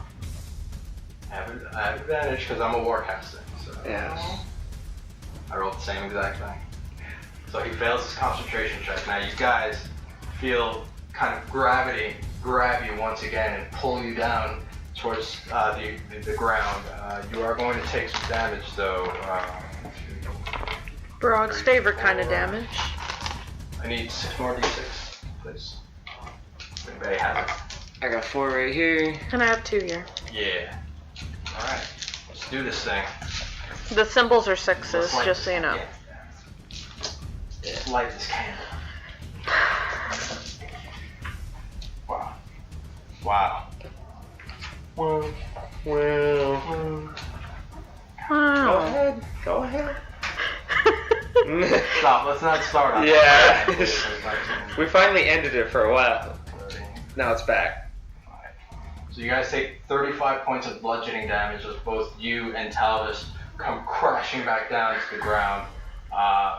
Blood just kind of comes out of your nose, Barag, and Talvis, you can feel your eyes start to swell as your face hits the crystalline ground pretty hard. How many points was that? 35. Thank you. As soon as it comes out of my mouth, I just forget it, guys. So 35. be on top. That barely missed kicking in my death ward. All right. Oh. Barely. Okay. Okay. So that was Terra. Was that your attack? Mhm. Okay. So as soon as you hit, you see him kind of like falter a little bit, and 2 guys come crashing down behind you, back to the ground. Well done, Terra. Okay, Barag. You're up. Finally! Bless you. Bless Thank you. you. Legit. DM sleeves. Yeah, so I'm going to take my movement to right in front of him. Sure. And just because I can, because I'm really hating him from dropping me. My action, my extra attack, so my attack, extra attack, and action surge. Okay. Yeah, so I'm gonna go with all 3. You're really angry. Very. My eyes are glowing redder than ever right now. Go for I'm it. pretty pissed off. First I'm gonna hit him with fire breath. Okay. DC save is 16 total. Okay. Okay. So yeah. I made it. Ah, okay. I still take half damage. Yeah. So and that's 2d6. So You rolled a 2d6, you rolled a 1 and a 1. Yeah. So I take 1 point of damage. It's like all it comes out is like a poof. So yeah. So basically a lick of flame comes out as you have your chimerizing hammer. Maybe it's the disorientation from crashing back down to the ground. You're seeing 2 of them, and you manage to hit them for 1 point of fire damage from your fire breath. I'm gonna turn to Barag and go, what the hell was that? Yeah, even you are mystified. Like, huh? If you think that's great, wait for my next one. Oh my God. I'm gonna use Spectral Ram on him. Go for it. So natural 20. Go for Oh. it. Yeah, so double the dice. Oh yes, and you know what that means? That's 4d10. Go for it. Ooh. Oh shit, yeah, so that's 6, so it's 14, 15, 16, 17, 18, 19, This 20. is a 9. Oh, well, that's a 9? That's a Yeah, 9. it's a- Oh, that's a 9. Oh shit, even better. 23. 23, and plus add 24, because I got a +1 damage. And he is pushed 5 feet away from me. Okay. Good enough. And I don't get you- attack of you have- opportunity, huh? No. Dang it. If he moved under his own power, you would get an attack of opportunity. If he's pushed out of your range, you do not get an attack of opportunity. I tried. Yeah. And Did you action search? I did, so can I take movement in between that? Or You can break up your movement. You don't have to take all your movement at one time. Yeah, So sorry. you can move like 5 feet, attack, and then move another 5 feet. You know what I mean? So, yeah. Perfect. So I'm gonna move another 5 Yeah, feet to absolutely. right in front of him Go for and take a swing with Chimera Rising. 13, 14, 15, 16, 17, 18, 19, modified That 20. hits. So go ahead and roll damage. And stay away from those guys. I'm not gonna roll those ones that I rolled last time. 10. 10, 11, 12, 13, 14, 15 damage. Wow. Okay. Don't you miss when he was up in the air? Okay. So, you do your fire breath weapon and you hit him with the spectral ram. However, when you rear back Chimera Rising, you kind of like grit your teeth a little bit. You bring your hammer all the way back and you swing as hard as you can, almost like a baseball swing. And you hit him right in the shoulder, and you just see like it shatter and just explode off of his body. And he kind of falls down to one knee. That hurt him. And you can see like splinters of shatter through his form, through his whole form. And that is going to end your turn. Yes? Love it. Yeah, I have one thing to say before next turn. I point Chimera Rising at him and I just say, that's what you get for dropping me. Alright. And actually, he's going to answer that call. He is going to make a Constitution save. Alright. Hold on. Don't make a Constitution. No, not yet. Go. I need to use sorcery points first. Sure. 6 sorcery points. Why not? Open up a 4th level spell slot because I'd already used them. So it opens it. Now I get to do a 4th level spell. So yes, now make a Constitution save, please. 10. 10. Okay, unfortunately that does not work for you. And I don't add proficiency to that, correct? No. No. Okay, yeah. Well, are you proficient in con saves? If you're proficient in con saves, then yes, you do. I'm proficient in Constitution. Yeah, so yeah, you would add your con. Okay, so it would be 13. Yeah, unfortunately that does miss. Still. Yeah. Yeah. Good try. 9, 10, 11. Oh my god. Oh my god, 12. Damn. 25, 26. Okay, so you take 26 points of necrotic damage as you see bursts of blisters and pus just start to kind of break the skin. Black veins of necrosis crawl up your neck and throughout your face. 26, right? Yeah. Okay. I rolled 2 of those were 1s. I rolled horrible on the damage. So that is going to be the end of his turn. Next is going to be Talvis. Okay, So I see that he has fallen. Daedalus is down and down. Okay. So I run over to him and Are we gonna say that I have to have personally the currency on me? That's fine. No, I know you guys have it, so I know she carries it. But at some point in time, you're gonna have to kind of split that if he's gonna continue doing saves that require currency. Okay. So I mean, it's fine for now, but. Okay, Right. so I will take the 300 gold pieces worth of diamonds and sprinkle them around Daedalus's body, and then kneel down and lay my hand on him and cast Revivify. Okay. So you cast Revivify. And as you do, you say a silent prayer to Hestia. You look up and you just see this shaft of divine energy kind of envelop you and then course through your body, through your arms, through your hands, and right into Daedalus. And you see just this pulse of white light kind of explode around him, and you see his chest kind of fill up with air once more. His body still frozen from the spell. However, you are revived with 1 point of health left. Alright. Is that going to end your turn?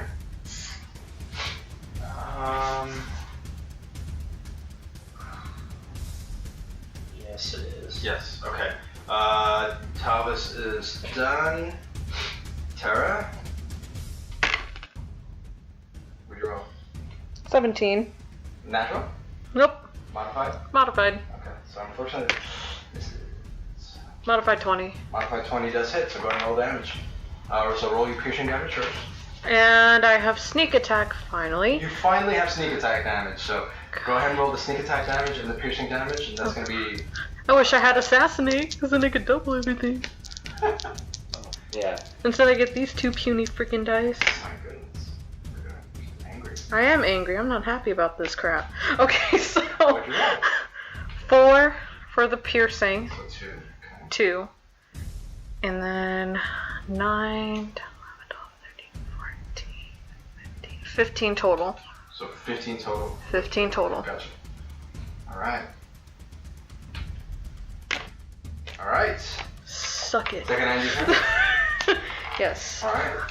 So as you know, right before you struck with the daggers, you see Talvis kind of run over to Daedalus, and Daedalus take a breath of air as divine energy kind of courses through his body.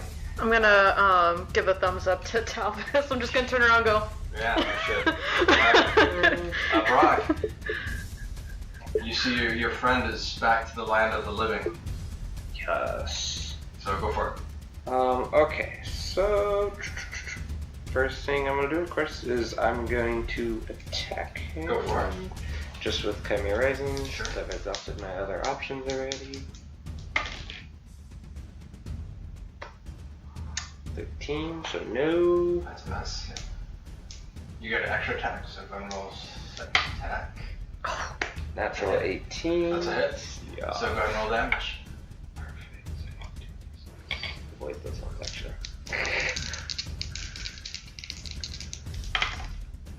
Damn. Nice. Sweet, plus So 5. 11, And 11. 22 plus 5. Right? 22 plus 5? Because you rolled 18. You rolled 11. Yeah, 11 plus 5. Okay. But he's vulnerable to bludgeoning damage. Oh, so okay. it's 22 Oh, plus yeah. 5. Yeah, 22 Right? plus 5 then, Okay, yeah. so you again, you rear back with, you miss with the first strike, and you come up and over, and he just kind of sidesteps out of the way. Chimera Rising hits the crystallized ground and kind of shatters it, and you bring it back up again really quickly to the side, and you hit it again. Describe your moment of victory to me. Finally! Oh, yes! So, after I missed the first shot and I cracked the ground and I pull back and I just start hitting him as many times as I can, just cracking every part of his body until just this huge crack goes all the way up to his head, and you just see his head just explode all over the place. Yeah. And you just see like a shower of bits of crystal of what used to be this being, this inhuman being, in the form of a crystallized man. So, well done, guys. Oh, Well yes. done. That was a fun one. Whew, that was great. I was Not for sweating poor bullets Daedalus. there, man. Yeah. Not for poor Daedalus. Yeah. So Daedalus, as you just kind of like the blackness actually starts to kind of recede, and you can kind of now see. And the first thing that you see is as you open your eyes and your eyes kind of focus, you see Talvis, and then just past Talvis, you see almost like in slow motion, you see Barag come back with Chimera Rising and just completely pulverize this thing, and through it you hear the Chimera Rising war maul let off a lion roar as it does it. Well done, guys. So I turn to Daedalus and say, well, let's go join them, and I put my hand on his shoulder and cast Cure Wounds. So that's going to be 7. 7 points of health. To get the right modifier in my head. Well done, guys. Can I do an investigation to Please do. see if there's anything useful or remnant of this being? Sure. By the way, I want to say this. I have 17 points of health left after this fight. Wow. I know Modified 20. Modified 20. Okay. Modified 20. Over by the glowing epicenter of this gorge, kind of where the point of impact you think from whatever fell from the sky is, you do see a book. I'm gonna go and actually grab the book. And do I do an investigation for that to see what it is, or? Well, what is it that you're trying to do? Describe to me what it is that you want. I'm trying to decipher what exactly this book is. The book is it's old. It's ancient. The bindings are the spine of it is lashed together with leather strips. There's no writing on the cover. The pages look completely yellowed. I'm gonna hand this actually over to Daedalus, and just say, I think I found something that maybe your expertise. It looks old and ancient. I don't know exactly what it is, but maybe you can use it. Are you going to cast Identify to see what exactly it is? You can attempt to. It takes a minute. Okay, so I'm going to proceed to cast Identify. Okay. While you're doing that, you also do see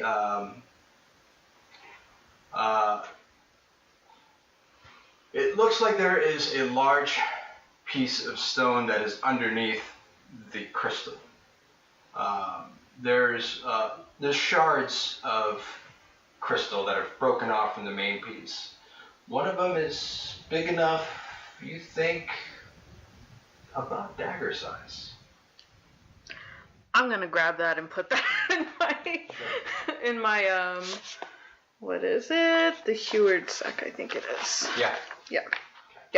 Talvis, you can absolutely chisel off a hearty chunk for a holy symbol. Okay, so I approach this mass of crystals and I take out Heart of Hestia and turn it into its two-handed form.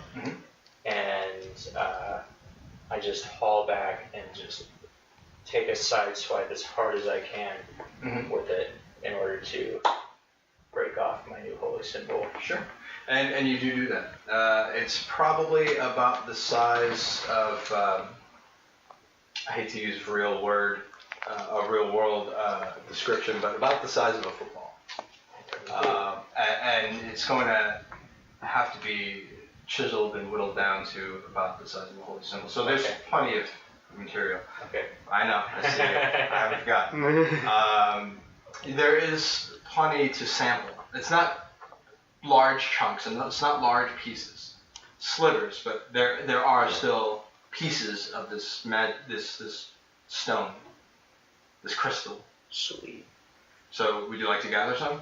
Of course, and I'm gonna do it in a kind of a clever way with Chimera Rising. I'm just gonna like hook the mouth of the lion on there and just pull back real quick and collect. So you get about a sample about the size of the palm of your hand. Mm-hmm. Yeah. Daedalus, it is magical in nature. You cannot tell what sort of magic. So when I identify spell, it'll work on it. No, I mean, to a degree. I found out that it was a you magical found out that book. it is a magic tome of some sort. Woohoo. So, alright, I look over there. Do you mind if I keep this? I don't need it. I don't like to read anyways. Just like I don't like math. So I put it inside my quiver. Okay. It's not going to fit in your quiver. It's not. It's a large tome. I can hold it for you. Take a look at it. Oh. I just open it up and see what's inside. Okay, I need everybody to roll dexterity saves. Oh! Oh no!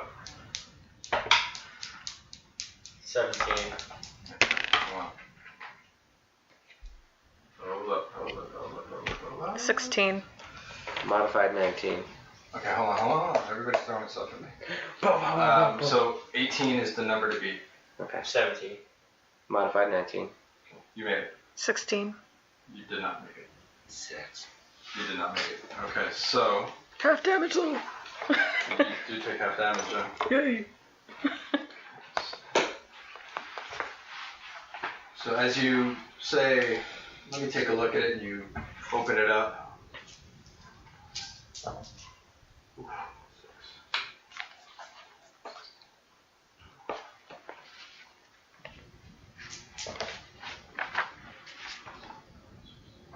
So you guys, as soon as you open up, an explosion rocks the whole crystal gorge, fire. You guys take 26 points of fire damage. Since I have my dagger out, technically, does that it extinguishes the flame? Man-made flame. Non-magical flame, it says. This is magical flame. Oh, darn it! Oh. So that will. But she does have resistance to fire damage. You do have resistance to fire damage due to Frostbrand Dagger. Oh, So yeah. it's half. So it was Sorry. 20. 6. So 13. So 13. That will activate my dead cord. So, What about you? How many points? So that I half it, right? Because I You have it. So 13 points. 13, 14. I have 4 points of health left. 4 points. So you're pretty scorched. Actually, all of you are pretty scorched. And you see Daedalus crumple to the ground. His hair is caught on fire. Everything that is flammable that you're carrying or holding is caught on fire. Except for me. So that also means No, you're still he caught. You still A little take fire bit? damage. goes Oh. back down because he only had 7 He's points out, of health. okay. So he's out. He is at 1 because of death. He's out. we're all on fire? You're all on fire. Okay, I guess. Sleep Storm? Okay. And the area, let's see, 20-foot tall cylinder, 40-foot radius, heavily obscured, exposed flames in the area are doused. It doesn't do any damage. It's just going to, Extinguish any exposed flames. and we might fall. We have to make dexterity throws, and if we fail, we fall prone, but don't take damage. Right. Okay. So yeah, you call forth the divine energy, and freezing rain and sleet falls from the sky and extinguishes the flame.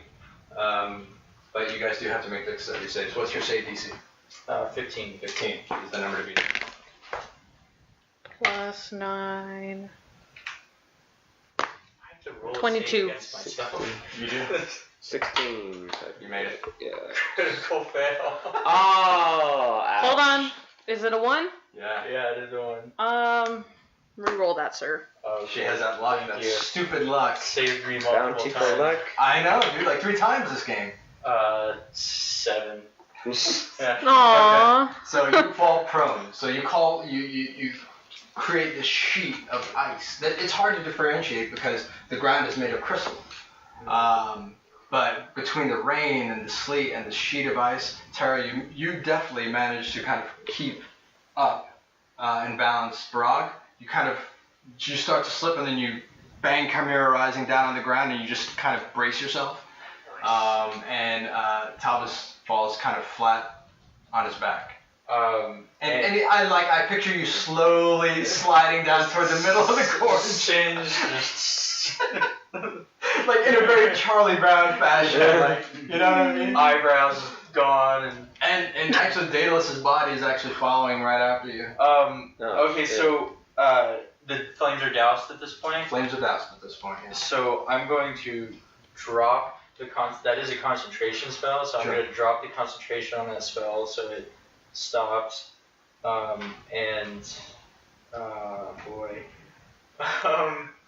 So I'm sliding? Yeah, you're prone. Okay. So I'm going to attempt to wait or get up. Okay. That's a strength or? No, I'd say no. You could just say that you get up. Okay. So I get up and I cast Spare the Dying on Daedalus. Good one. And poor Daedalus. Yeah. Out again, man. You know what? I guess I could have just cast a heal on him. Right? Yeah. Yes. You can cast a heal on him. Yeah. So I'll do that. I'll cast Cure Wounds at first level. There you go. Yeah. If you're ever in the middle of a death save and somebody casts a heal, you're up. So 11 points. Okay. So this has not been Daedalus' day. So Daedalus, you open your eyes, and the breath draws back into your body.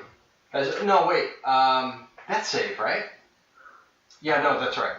That's right. Yeah. Yes, that's right. So yes. So the breath draws back into your body. You weren't actually dead. You were just kind of unconscious, though. But you guys are up. With that investigation roll, I will tell you that you made earlier.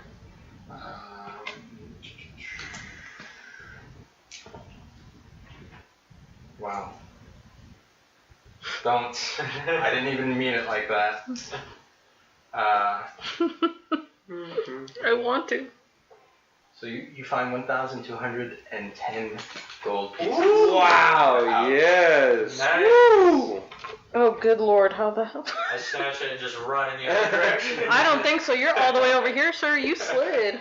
Oh, So, Terra, about splitting that loot, you know? it's like one of those. I am the one who camera made the death shots blow. in a movie where like somebody's just like comes across the shot, you know, just slowly and just in a dejected manner, just. It's like Daedalus and Talvis there. All right, so good job, guys. We'll pick this up next time. You guys have killed the crystalline sorcerer. Ooh, that just sounds badass. Yeah. Yeah, but there's more to his story. It's probably in that book. Just no. Oh. The book was intentionally trapped. I was actually almost a little happy that Daedalus was like, oh, I'm just gonna take it with me and then open it later. Because if he had opened it like in the village or in the middle of a town square, it would have been like, Just like yeah, Just like a little part of me was like curious to see where that would happen. You know what I mean? Like what would happen? And then you guys would have been in a complete shitstorm. Like something like that happens, it doesn't go unanswered. You know what I mean? Imagine if we took it back. So like when Talvis was like, oh, let me take a look at that book, like a little bit of me was like, oh man, No. that sucks. All right, so good job, guys. That was great. Woo, I was sweating there. Daedalus, you had me sweating. I thought it was Poor Daedalus. Yeah.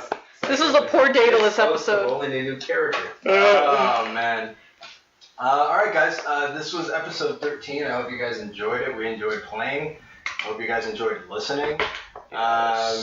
We will hit you with episode 14 next week. Other than that, hey, be cool to each other, play D&D, and love one another. Yeah. Good night, guys. Night. Good night.